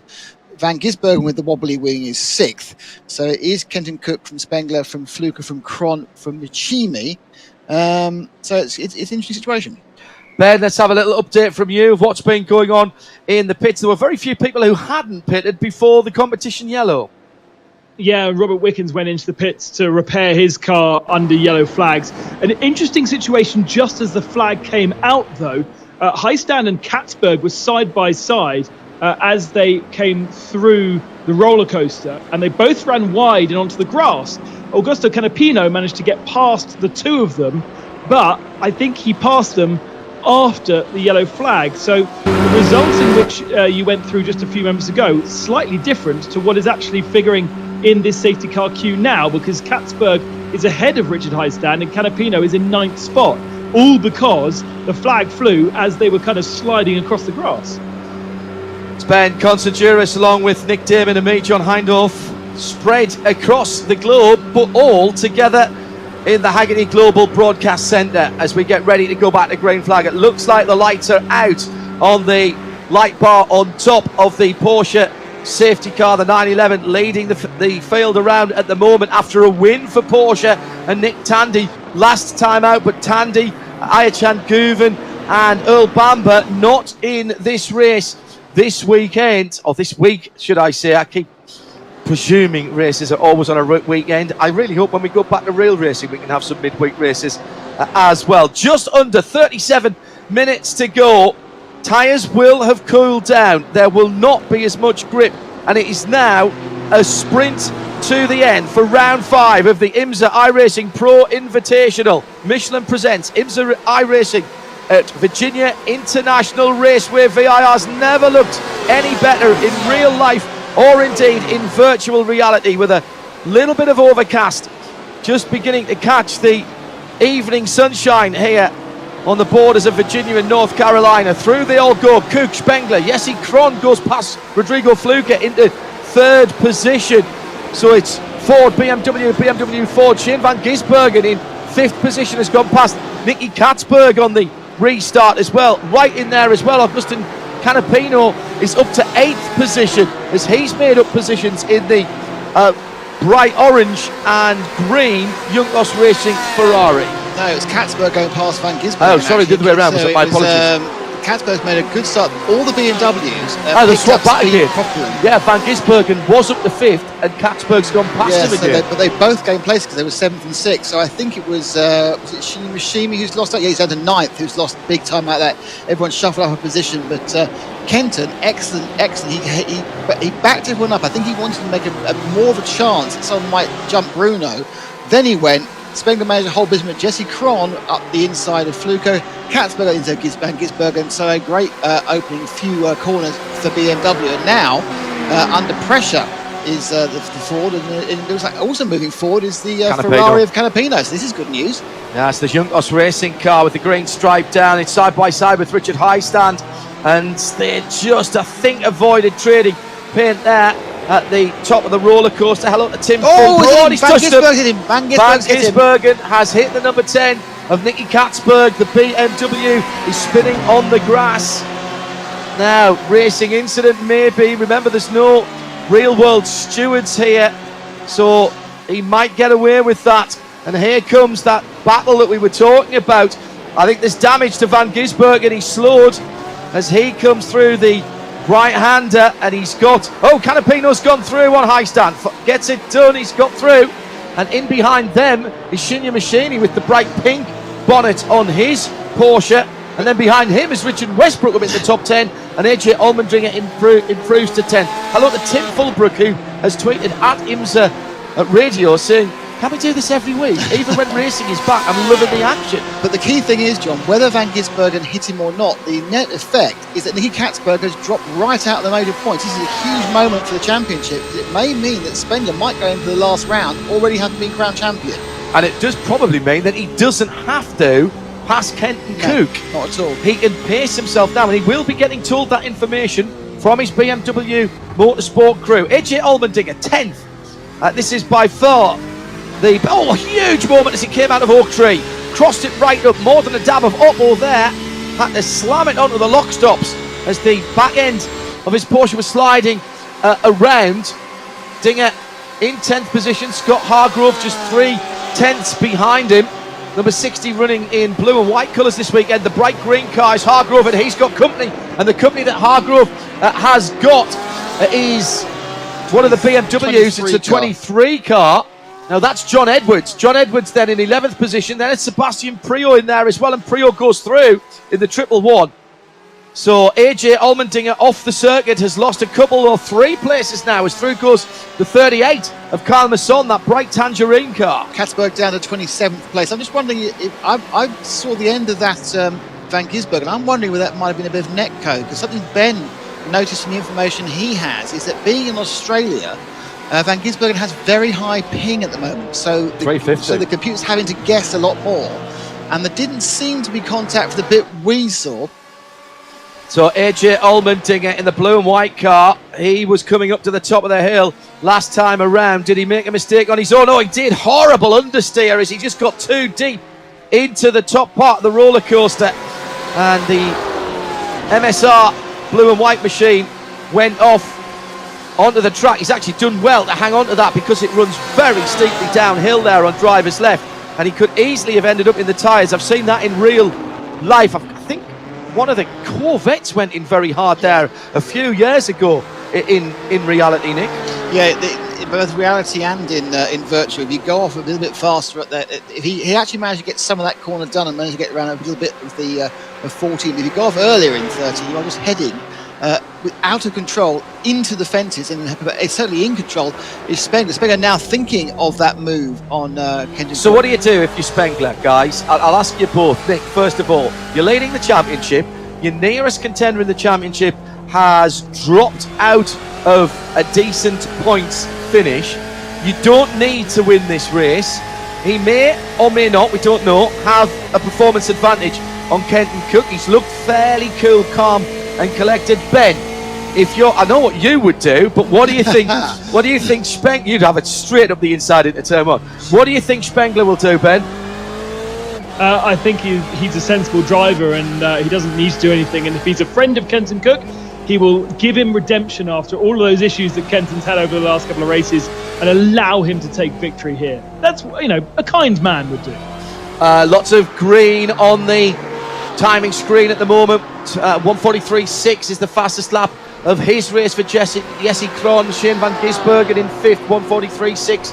1:44.3 Corey Lewis, 1:43.6 Connor De Filippi. So lots of green now. Everybody, remember our Porsche keys to the race. We said have pace when it counts. When it counts, Nick Damon, is right now. Patience was a virtue.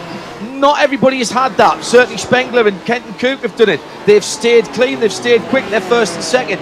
Their tyre strategy looks at the moment like it's paying off. They got track position with a shorter pit stop. But with the battle that's going on between Rodrigo Fluker in 4th, Van Gisbergen in 5th, and Canapino in the Ferrari in 6th, who of these 3 is going to have the pace when it counts? Well, Van Gisbergen appears to be throwing caution to the wind, so it's going to be worry for Fluker. But interesting, what's happening at the front is that Jesse Krohn now is absolutely the finish driver. It's getting way closer. So it's now a triumvirate leading up, and Jesse Krohn definitely wants to win, definitely wants a point, and isn't particularly interested in the championship, though of course he won't want to affect Bruno anyway. Well, and that it changes the dynamic immensely at this point. Bruno, I would not expect Bruno to fight overly hard against the BMW behind him, but Jesse Krohn has the pace when it counts at the moment. His last lap, a 43.5, 7/10 quicker than the 2 cars ahead on the last lap alone, and he's closed in. Well, it was 0.3 of a second a moment or 2 ago. It's not even that now, and this will change the dynamic. We know that the Ford takes a little bit longer to get heat into its tyres. It means it doesn't wear its tyres quite as well, but I've got a feeling, Ben, you told us that Jesse Krohn took 4 tyres, where there's a 2 litres only took 2. No, they're all on the same strategy. They've all taken 45-second stop. The first of the 2 tyre stoppers is Fluker in 4th position. Right. I just want to go quickly back to Nicky Katzberg and Shane Van Gisbergen. Nicky was very much alongside Shane, had the inside line for the second part of the corkscrew, the right-hander, and just moved over too much onto Van Gisbergen, who didn't have anywhere to go, and Nicky kind of ended up with contact and spinning himself out. The main problem was, just because it was just after the yellow flag, that there was then a 42-car train to coming past him. He couldn't get back onto circuit, and that is why he's fallen so far back. And the battle for 7th is raging on, with Richard Westbrook going side by side with Richard Highstand. The two Fords together at the top of the hill. Can Shinya Mishimi in the pink and black Porsche make hay at the hog pen. Through goes Westbrook. So he's put lead in the fluffy unicorn slippers.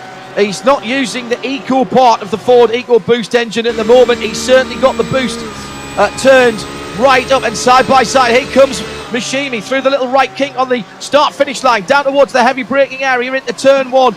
Just getting a little bit into twilight now, isn't it, really, with a little bit of overcast taking the edge off the sun, but it'll give a lovely sunset at VIR towards the end of the race, with just on 27 minutes to go. 7th position now, new 7th position, Richard Westbrook. I think this would be his best finish if he could hold on to that. Then Highstand, Mishimi certainly looking quick and certainly looking a little bit frustrated at the moment behind Richard Highstand in the blue and white Ford at the head of the field. The top 3 are separated by only 0.6 of a second. That is quality stuff.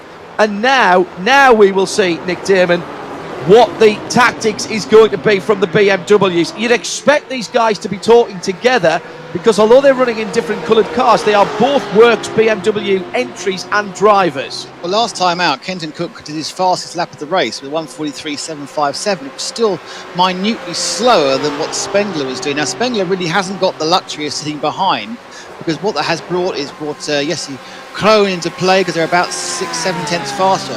He needs to try and get past, to try and stretch away from Kenton Cook. Now, the one thing I have noticed about Kenton is and the car itself, is the Ford has seemed a bit slower towards the back end of races. Not always his fault, sometimes because someone's hitting a wall, but the car doesn't seem as quick in the second half of the races as either the BMW or the Porsche has been in previous events. So he's under intense pressure. He's got to keep on doing his personal best. Realistically, the only place where you're going to get past without a mistake, or even make an attempt without a mistake, is at the back straight coming into 13 with a toe. Otherwise, there isn't without. Or down to turn 1.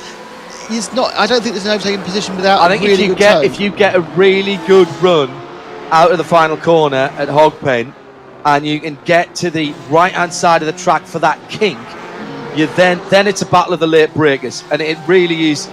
You have to be very brave indeed, but you can do a block pass because the corner is so long. You can take a little more speed into the first part of the corner, then roll off the brakes, and then turn tight into the second part of the corner. I think if Jesse Krohn was in second, you might see an attempt at a block pass from turn 1, which is quite risky. I can't see Bruno doing that because he's got a championship in his mind. How good do the AVS colours look on the Porsche, by the way? We've seen it on BMW, we've seen it on Ford, and now we've seen it on Porsche as well. The M. Vassar Sullivan guys not afraid to mix it up as Van Gisbergen goes down the inside of Fluker in the second part of the Oak Tree turn. That's a super manoeuvre, and that tells me that no matter what Van Gisbergen is driving, and he's been used to driving a BMW in this, what do we know about him? Our Porsche keys to the race, we talked about pace when it matters, and that's right now. And Van Gisbergen saves his bullets to the end of the race. He's clearly got grip to spare, the way he tightened down in the second part. He's certainly got the front end of that one hooked well up, and as you can see, his rear wing has been repaired during his pit stops. The car is back to full health, it seems. But yeah, that was a mastery of actually having the front end when you needed it. Just battles everywhere on the track at the moment. First, second and third together. Then we've got Van Gisbergen in fourth with Fluker, Canapino. Then Westbrook has got Mishimi, Highstand, and John Edwards has joined that party as well for BMW. That's your top 10. 10 seconds between first to 10th, and little groups of cars that are battling within tenths of seconds of each other. And they're all for significant places within the top 10. Just outside the top 10, Scott Hardgrove is running a great race for that bright green number 92, the full torque gear car. Then it's AJ Allmendinger recovering after his little off-track incident after the restart, the 60 blue and white MSR car. Then Daniel Morad, Conor De Filippi, Corey Lewis, Ben Waddell, Philip Eng, Harry Tinkle, Tristan Nunes, and Sebastian Priaulx for the top 20. That's your Mazda race rundown as we move into the last 24 minutes of the race. But the front of the field, Ford, BMW. We've said, have we not, Nick Damon, throughout this 5-race series to now that there's no doubt in our minds that the Ford has the pace, but they've not been there at the end of the race, and there's a problem for Rodrigo. It's Fluker. Same thing again. At the same part of the track. Lost drive again coming out of the oak tree. That's a really strong. Now, interestingly, got very tight in the top three. Now, what you've noticed as they go round, that normally Bruno Spengler is happier being slightly further behind Kenton Cook than Jesse Croney behind Bruno Spengler. There's a race now down to Highstand and the 23 of John Edwards. He's made the move. Edwards has gone through, so Highstand's lost a position there.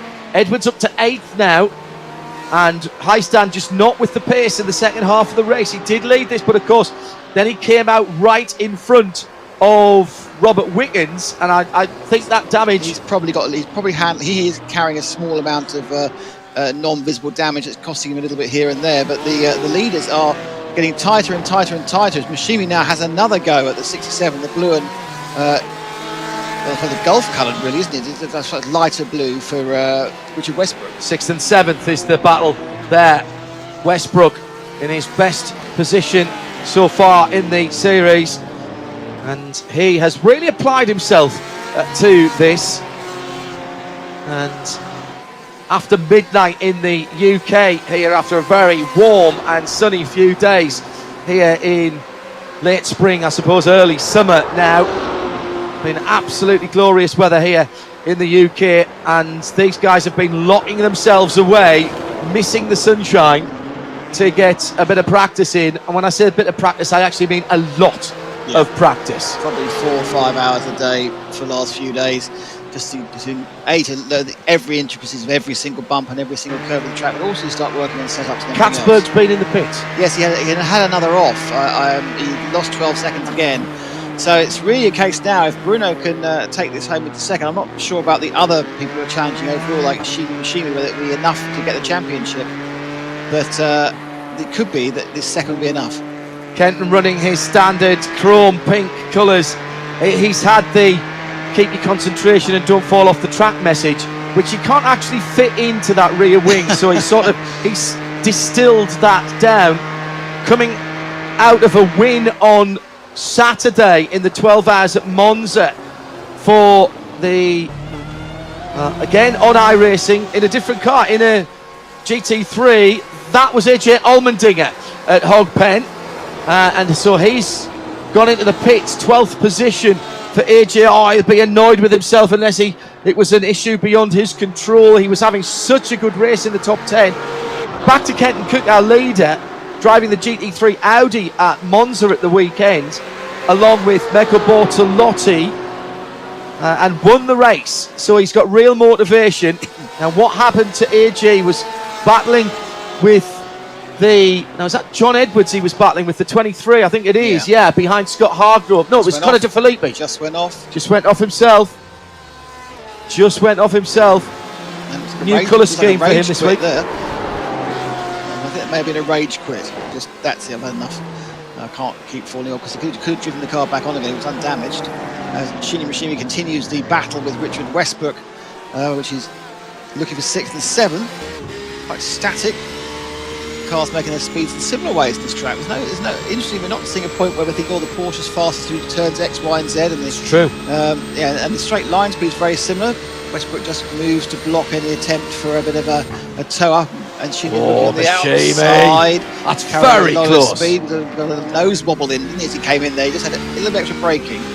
You really have to be much further alongside to make that work into the first part of the complex at the top of the hill, the roller coaster. It is nominally speaking a left-hander first, but actually you almost straight line that. So the first corner that you take is that right-hander just on the brow, and you've got to be, if you're going to make that one work, you've got to be so brave, but you've got to be further alongside the Machimi was there. Yeah, because you're turning in at 150 miles an hour. It's 2.5 cars wide, and you'd have 2 cars in there, and you've got to trust the person you're overtaking wants to be overtaken. It's a top 3 sweep round. Jesse Cron getting very aggressive.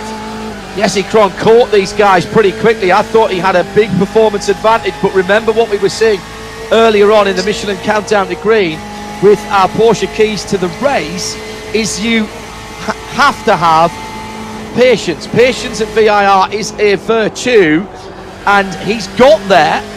but now he's got to pick his time. And at the moment, he's playing follow at my lead. He cannot afford damage at this point. That would be it all over for him. There will not be another pit stop. It's the sprint to the flag now.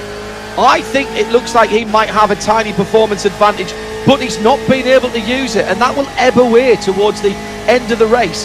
The tyres and the fuel strategy now really just basically evening out. As he came through South Bend, turn 10, you can see he's actually having to feather off the throttle to go as slow as the two guys in front of him. Now, it's likely that Kenton is the person who's limiting the speed of Bruno, and Bruno's limiting the speed of Jesse, and Jesse is looking much more like he wants. If you look at this, the Bruno's giving himself a little bit more breathing space to what Kenton Cook is, whereas Jesse's right on the tail and getting aggressive as possible with Spengler. I think he's pretty sure if he can get Spengler, then he can get the lead. Now, who was off there next to Scott Hargrove? Well, Scott Hargrove comes through in 10th. So that was the Richard Westbrook car. Richard Westbrook's gone off. So Scott Hargrove up into the top 10 in 9th. Richard Heisten's gone through into 10th. Philip Eng has gone through into the 11th. So Richard Westbrook, who was on for his best finish, sitting inside. But I think the Fords are struggling for grip now. I really do. Well, he came off again at 13 or 14, and it is so easy to do. Ben? Yeah, just looking at the lap times that Kenton's doing over the last couple of laps, and he is as fast as he's ever been in this race so far. Last lap was his fastest lap of the race, a 43.654. Bruno Spengler's only done a 43.548, so hasn't been much faster, and neither is Jesse Krohn. So actually, whilst these three look really, really tight together, they are just running really fast, and Van Gisbergen, in clear air behind, isn't making that much ground on them. So what happened to Wesky? He was getting pushed, almost bump drafted by Shinja Mishimi. Now, we saw Shinja the lap before try to get up the right-hand side of the circuit and get to the right-hander at the top of the roller coaster first. He's got a decent draft as he's going down the Skull Straight. Dodges to the left, dodges to the right. He's got the overlap. He's going to try and make it stick, and there was the touch. There was the touch.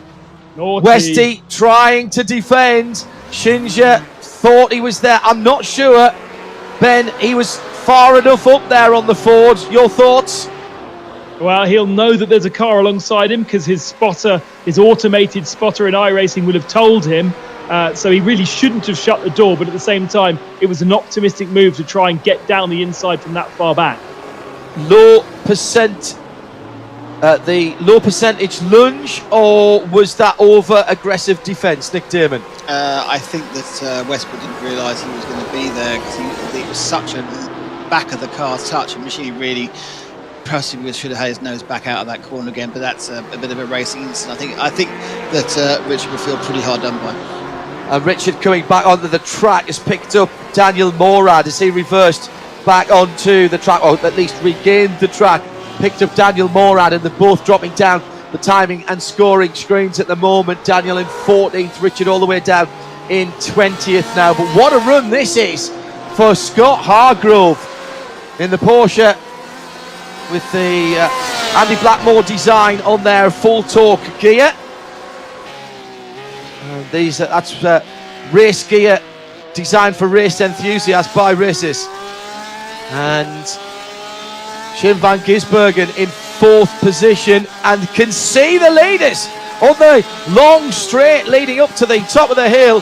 He's a long way back. He's 3.5 seconds back, but last time around he was a 10th quicker than the fastest of them and a couple of tenths quicker than the slowest of the 3 tenths quicker actually than the Jesse Krohn car in 3rd position. Now, Van Gisbergen, we've said this, Nick, so many times before, he is masterful at finding pace at the end of the race. We watched him do it at Mid-Ohio. It didn't quite pay off for him there. He did a tricky strategy, but every time it was a WeatherTech as well, wasn't it? Absolutely, was close. He had a great run and was actually possibly denied a shot at least of having a go at the lead by getting up from one of the back markers. Right, Daniel Morad in 14th position. Tristan Nunez, Sebastian Priol, Rodrigo Fluke, Kyle Masson and Tom O'Gorman and Uncle Tom Cobley and all behind. So that's 14th down to the end of the race, I think. All line astern coming across the start-finish line. The one you can easily pick out there is Kyle Masson in the bright tangerine. Porsche. That really suits that car, that colourway, by the way. Yeah, I mean, but interestingly, that's moving back to the front again. You'll find that Jesse Kroner's just stuck the fastest lap of the entire race in at 1:43.4. But personal best for Bruno Spengler and personal best for Kenton Cook. But the net effect was a slight gain on Kenton. But three of them all went faster than Shane van Gisbergen. They felt the pressure of the Australian, who really does come good at the end. Yeah, Kenton Cook's put his fastest lap of the race in, 43.5, 43.4 from Spengler, 43.3 from Jesse Krohn, 43.7 that time around from Shane van Gisbergen. The advantage of van Gisbergen's got is that he's in clear air. The advantage the three leaders have got is that they're drafting each other. And the disadvantage that the BMW's got, and we've seen how strong those cars are, is their speed at the moment is being governed by Kenton Cook, but he's turning his fastest laps of the race now. Shinji Mishimi in 6th, and he's only 10 seconds away from the leaders, 43.7. That's his fastest lap of the race. They have been reading the Porsche keys to the race. They have saved some performance in the fast draw, and with a dozen minutes left here at round 5 of IMSA iRacing Pro Invitational 2020, it's Michelin presents the IMSA iRacing at Virginia International Raceway. Dozen minutes left, and still all three, I would suggest, podium positions up for grabs, and you certainly wouldn't count anybody who's 4th, 5th, 6th on down to probably 10th, because this could end up in a bin liner full of carbon fibre parts. Yeah, it's either going to be an absolute grandstand finish or a finish that ends up in the stewards' room, because they are pushing hard, and Jesse Krohn particularly really looking to go for it, but they're particularly quick at the moment. Their fuel is burning off. They all took tyres less than half an hour ago, so they are in an ideal situation, and the track will have gripped up, John. Yeah, that's a good point. The track evolves all the way through. The temperature will be dropping just a little bit. Remember, it was nearly 100 degrees on the track when we started. Now, back a few moments ago, we were watching that conga line for 14th position, and oh my goodness, 3-car accident which involved Sebastian Priaulx and I think Richard Westbrook was in there, and no surprises, Kyle Besson was in there as well. And I say no surprises not to criticise Kyle, but you can't miss his car. Yes. He's the easiest one to pick out. So, Kenton. Well, Kenton's not been involved in anything yet. Oh, sorry, Kenton. I've probably there's the curse of the commentator. # blame Hindhaugh. So, John, go ahead, Ben. There is a possibility that is going to happen very shortly. They've had clear track for the last couple of laps. They've been able to push as this 3-man team, but now they're catching Joel Miller as a back marker, and we know that back markers are hard to pass sometimes if they're caught in the wrong position, and this could really mix things up. That's the black Ferrari just ahead. 32nd position for Joel. He spun! And he spun right in front of the leaders. That's the... second goal. Spengler's out. Leader in the championship has been tipped out as he lifted off to avoid Joel Miller trying to rejoin. He's got damage to the right rear suspension on that car. That's his toe link. Yeah. It just looked like it. I think the right rear toe link's gone. Let's see if he gets up to speed. Okay. Here comes Mishimi. He's dropped down to 5th position. Mishimi's right there in 6th as the... Michelin Ferrari regains the track. I don't think that was Jesse Krohn's fault there. I just think that was checking up from Spengler as that Ferrari went. And still no sign of any emotion at all from the championship leader. Just a scant 8-point lead coming into this race. Yeah, I mean, coming in with crystal ball to Ben, because he predicted this was going to happen. He said, here comes a back marker, something's going to happen, and straight away it did. And it'd be interesting to see it again. # blame Consti. Yeah, whether it was actually a tip from the back from Jesse Krohn, or actually he hit the brakes or eased off whilst turning, which can spin you round. So let's see this one again. Yeah, let's have a quick look back. So the leaders are making their way up. Ben Constantiouris points out that Joel Miller is ahead of them. Joel has a spin right in front of them. I think that he was going already. I don't think he got touched. I think he was... Looked like the rear end of the Spengler's car, almost as if he pinched the exit of that and just held onto the lock too long. Too far over the curb and got a little bit of dirt, and it started to go. Now whether he got help, I don't know. Well, maybe we can get an idea from Jesse Krohn's on board as we have a look and a listen. Turn 2 is flat out. Turn 3 is where Joel Miller goes. That's the NASCAR turn. Oh yeah. What he tried to do was avoid any issue if Miller had come back on. So he pinched into the corner, not coming out. That got the tail end of the BMW going, and just as he thought he might be getting it back, along comes his teammate Jesse Krohn and just tips him around. He has got back going again, but he's dropped down into 5th position.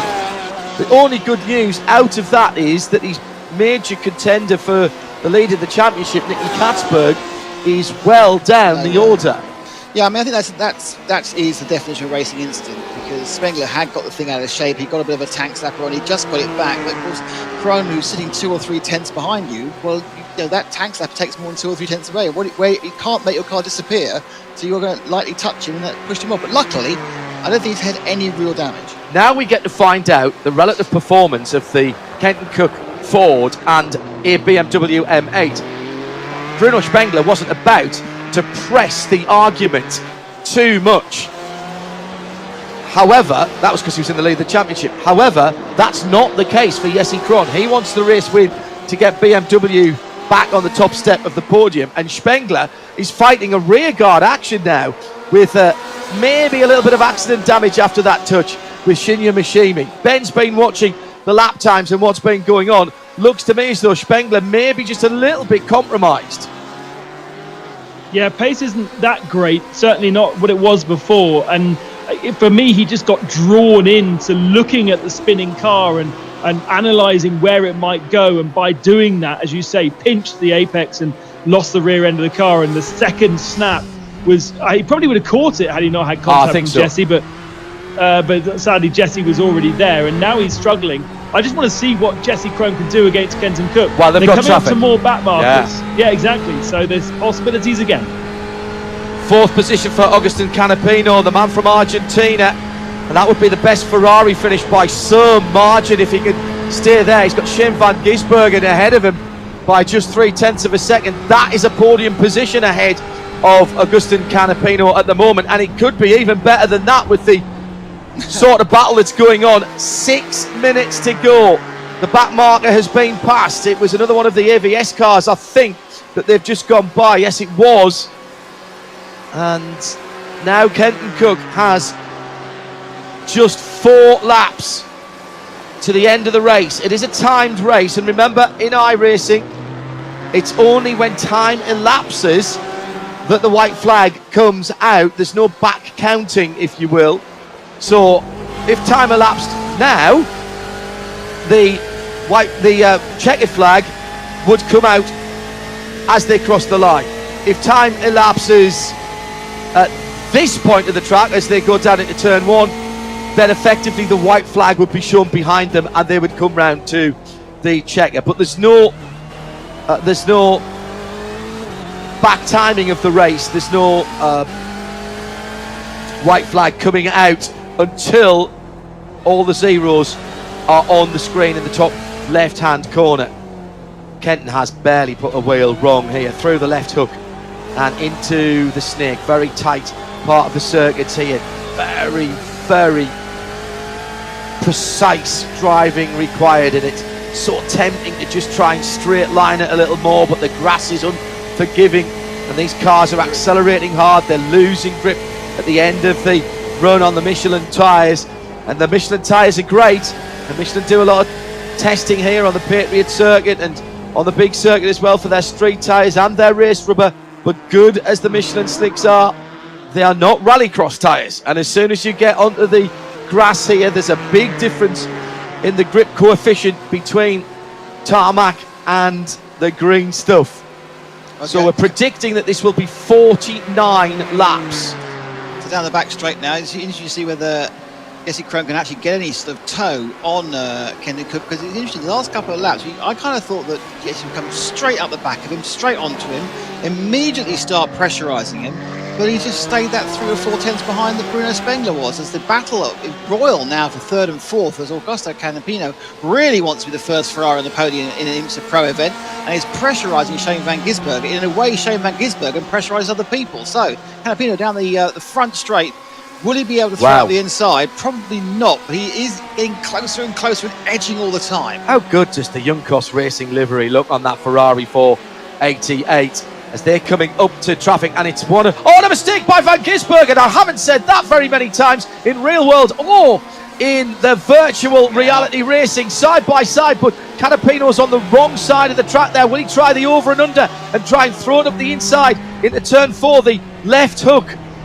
There's definitely a performance advantage to the number 66 Ferrari. Can we see 3 different manufacturers on the podium? Even if it stays like this, we would have Ford, BMW and Porsche. It could be Ford, BMW and Ferrari if Canapino can get through. This is the biggest variety we've seen in the closing stages in any one of the preceding 4 IMSA iRacing Pro Invitationals here in 2020. Top 4 cars are the 4 chassis, and that you can't ask for anything more than that. Ferrari have finally found a flyer at the front in Augusto Canapino, and he's pushing very, very hard to get to Van Gisbergen. And Nicky Katzberg down the field, but has just set the new fastest lap of the race, 1:43.4, as the battle for the lead starts to get absolutely tasty. And BMW around the outside, there's an opportunity here. Kenton hits the curb on the entrance to the roller coaster and managed to get the door closed in time, but here comes the BMW down the inside again. But then, well, this is now stout defense by the Ford driver Kenton Cook. The BMW all of a sudden seems to have unleashed some extra power. It's not exactly the Jerry Bruckheimer extra gear, but there's certainly something that is going on here, and it looks like the rear end of the Ford is struggling for grip now, under braking as well. Little bump and run through the first part of turn 1, and the BMW's through, and Cook is off. Kenton Cook is eased off, ushered off, and somehow he manages to hold on to that. I'm not sure that was entirely necessary from Jesse Krohn, because he clearly has a performance advantage, and we are on to the last lap. That was literally starting the last lap of the race. The lead changes, and clearly Jesse Krohn knows that, and he pressed the go button. Basically, he knew time was running out, and now we see what the advantage was for the BMWs and how Bruno Spengler was waiting and biding his time. Jesse Krohn caught the 2 leaders. Spengler went off, and now he's muscled his way to the front, but he's got another BMW ahead of him onto the School Straight. Half a lap to go, under a minute. I think we've got another lap after that. Do you think we're going to get another lap? Another lap, Ben, do you think?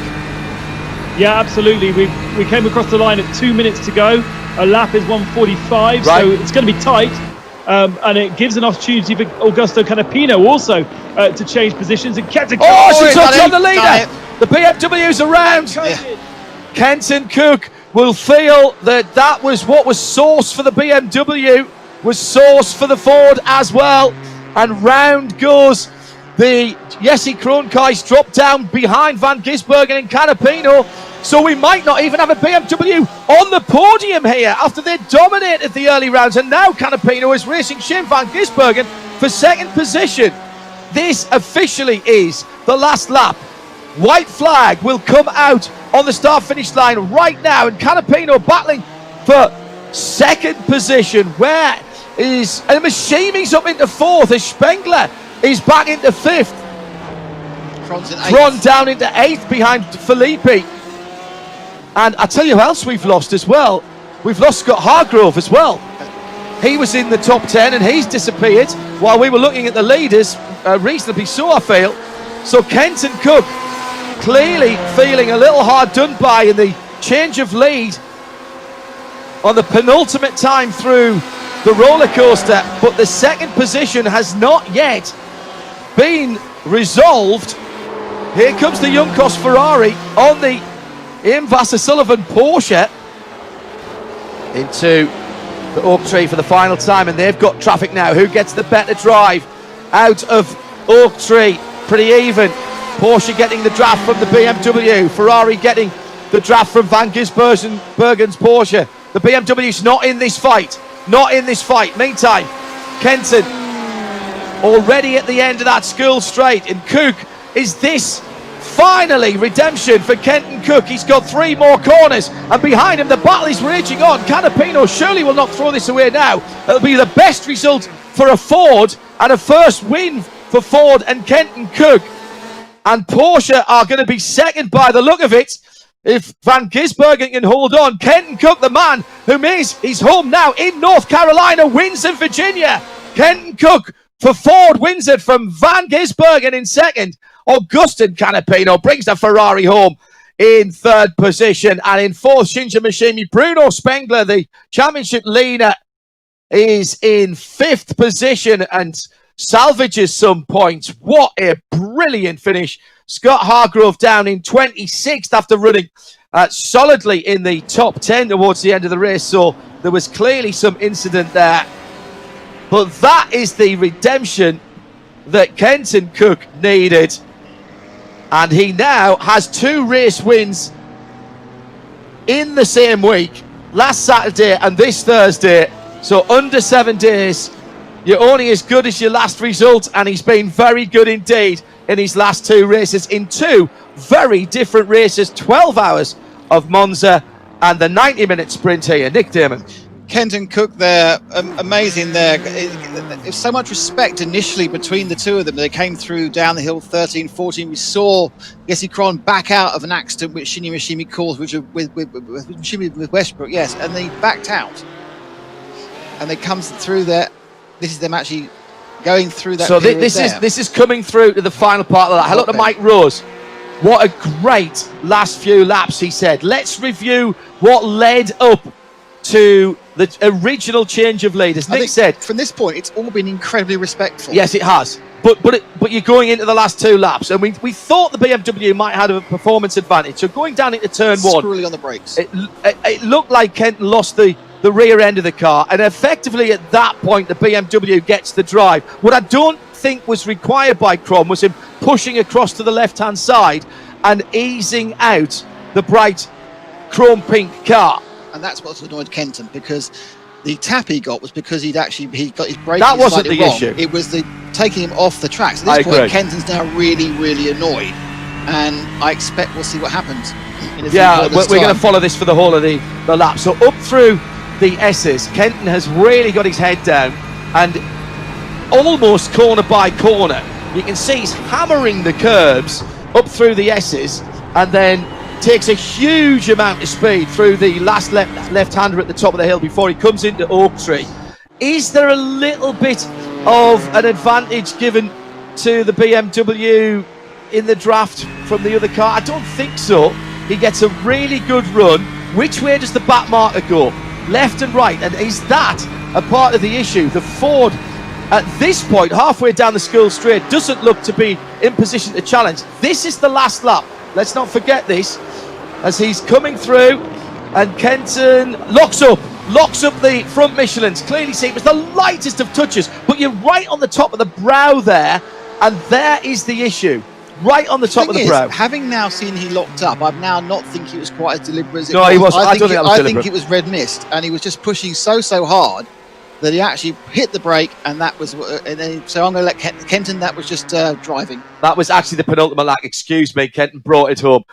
That's the race. Let's move to Michelin post-race tech, and we'll see if we can grab some drivers that have taken part in that. Let's first of all give you the rundown. Top 3, Augustin Canapino in third for Ferrari. Ferrari and the Argentinian's best result. Shane Van Gisbergen has his best result. Second place, backing up Porsche's victory last time out from Nick Tandy. Second place for the cars from Porsche Motorsport at Weissach. And Ford on the top step of the podium. The Blue Oval reigning supreme, Kenton Cook, from now residing in North Carolina, just outside of Charlotte. He takes his first win, and that's been a really productive last 5-6 days for him, having won the 12 hours of Monza at the weekend. Bruno Spengler behind Shinji Mishimi, that's 4th and 5th. Spengler battling for the lead early on, dropped down to 5th position, or at least actually got back to 5th position. He was low as I think he's 7th or 8th. John Edwards, another BMW, in 6th. And the rest of the top 10 packed with BMWs, right down to Jesse Cron in 9th. Richard Heistand for Ford in 10th. Jesse Cron perhaps thinking himself a little bit unfortunate. Corey Lewis for Porsche in 11th. Ben Waddell in 12th. Seb Prior gets to the end in 13th ahead of Daniel Morad, Richard Westbrook, Harry Tinknell and Christian Nunez, a whole clutch of Fords there. Jules Goudon in the Michelin-coloured Ferrari in 18th position. Then Christian Vautier and Kyle Masson in that bright tangerine number 38 Porsche make up the top 20. Not without incident, one should say. That 14 on downwards battle where we were looking at what looked to be a freight train of cars. Rodrigo Fluger, well, he'll think himself unlucky, but he was rather the architect of his own downfall in some respects. Got involved in a couple of incidents, but certainly had the pace early on, sitting in what looked to be a fairly restrained third position ahead of Tom O'Gorman. Then it was Aaron Taylor, it's Mason Filippi, Nick Boole in 25th, Tom Long, a very creditable 26th on his first outing in this series, Michael de Caseda, Nicky Katzberg, the other championship contender, in 28th position, having at one stage been right on the outskirts of the top 10. I think. After ran as high as 7th. Did he really? Right. Okay. Scott Hargrove was inside the top 10. He ran as far as the high as 7th as well, but obviously a problem for the that car. And then outside the top 30, Matt Griffin, Joe Miller, Robert Wickens he ran into the back of Richard Highstand when Highstand was coming out the pits.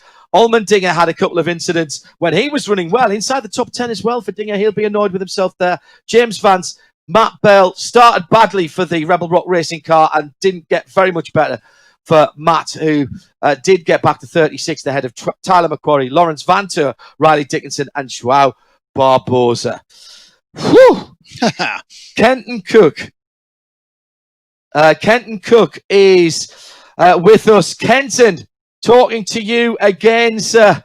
Congratulations, mate. What an absolutely brilliant run. 2 race victories, 2 very different circuits in less than a week. Well done.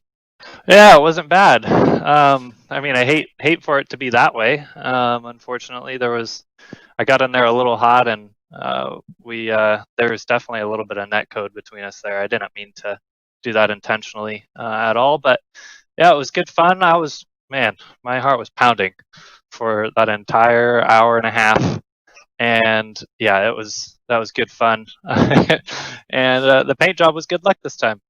It seemed to be, yes, it absolutely seemed to be. Talk us through going into, I think, the last lap but 2, as it was going down into turn 1. It looked like you were starting to lose the grip on the back end of the car. I know there was a little touch from Yessi, but I don't think that was particularly deliberate, but then he sort of pulled across on you and put you on the grass. Did that annoy you a bit? I mean, yeah, I didn't really give any room on the exit there. I was trying to get the car stopped at the apex to prevent the over-under, and I did get it stopped enough, but he gave me a little love tap in the center, and that kind of shifted me up a little bit. But it is what it is. It's hard racing with these guys. I've never raced with GTLM drivers, and yeah, they're definitely very aggressive, and I knew what was coming to me in the end there, but it was certainly a soft tap in the middle. But yeah, he didn't really give me any room on the exit, and I just had to put my head down to try to get back to him, not with any vengeance, but to just try to get back by him again. But yeah, unfortunately, it ended the way it did. But I'm happy to have won. So. Just a thought about last Saturday winning in a 12-hour race on Monza, very different circuit here. In the real world, we might have said, well, that's the monkey off your back. You've got a bit of confidence. Does that work in the virtual world as well? It can't hurt, that's for sure. And it was very respectful earlier on. You and Bruno were having a cracking battle. Yes, he came to join. The three of you were great. It was almost like the pin was pulled with about 3 laps to go. Yeah, it was definitely pulled. Jesse had some really good pace there. And it was just trying to keep him behind me at that once Bruno kind of had the incident there with lap traffic. But yeah, he definitely had the pace on me for sure. But it was all about qualifying, really. And I got lucky. No, that's never been anything other than a strong point for you. But what we said it at the start of the race, and I hope that I didn't hex you. And clearly we didn't. Getting through those first few laps is so important in one of these races, Kenton, and getting through with a car that's undamaged, which this week you managed to do, and now we've seen what you can turn that into. Yeah, it's nice to finally get a result. It really is. So I've been working hard to be in the fight with these guys, and I'm doing everything on my own with the help of a friend who Nick Johnson helped me with some strategy. And man, did he call the perfect fuel, because we had half a liter left in the tank at the finish line. So we were able to stay out front in the pit stop. But yeah, it's definitely good fun to be able to take it to these guys as a little guy, as they say, but I'm not very little. And the first win for Ford as well. Do you know what? I nearly said, I've been so immersed in that. I said, we haven't got far to go home from VIR to North Carolina and to Charlotte, but actually you're already at home. That just tells you how much I've been involved in the last hour and a half. It does get like that, doesn't it? Yeah, it's definitely very immersive, especially when you've got good people around you that you're racing against, and it's so crazy. It's so crazy to be able to race against, people like this. You just go through the entry list, and it's just nuts. Like, I never in my life thought I would be able to race with these guys, and it's really cool. It's really cool to be able to have the opportunity, albeit virtually, but to run with these caliber of drivers, and who knows? Hopefully, I can get a shot to race with them in real life. But that's another story. But yeah, it was good. Kenton, well done, mate. Hopefully we'll see you again soon, and it'd be nice to see you in the real world soon. But it's always lovely talking to you as we do. Have a good evening. Have a bit of celebration, and we'll see you for the next one, mate. Well done. Yeah, thanks, man. Have a good one. You too. Kenton Cook joining us here in the Haggerty Global Broadcast Centre. Well, we've talked to the winner. We're rapidly running out of time. Let's have some final thoughts. Quick final thought from you, Ben. Finally, a Ford on top of the podium. So we've now had 3 different manufacturers in the last 3 races. The BMW stranglehold seems to be broken, at least from the results side of things. Yeah, absolutely. Ford definitely wasn't the fastest car out there today, and Kenton said it himself, but they managed to seal the deal and get a victory, and it's fantastic to see all those different brands. Now it's turn of Ferrari for the next one. Yeah, okay. Is that your prediction? Hashtag blame Consti again. I just like it.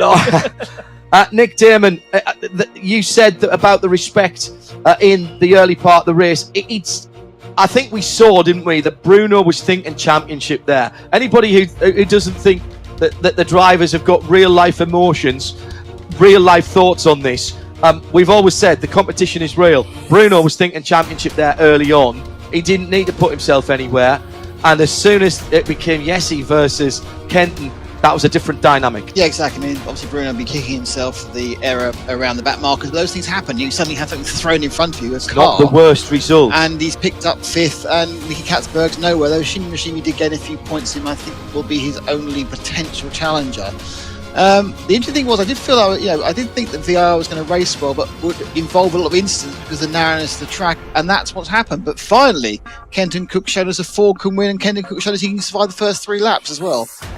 Nick Damon and Ben Constanduris were alongside me virtually in the Haggerty Global Broadcast Centre. Thanks to Cisco and Drew for iRacing's production team.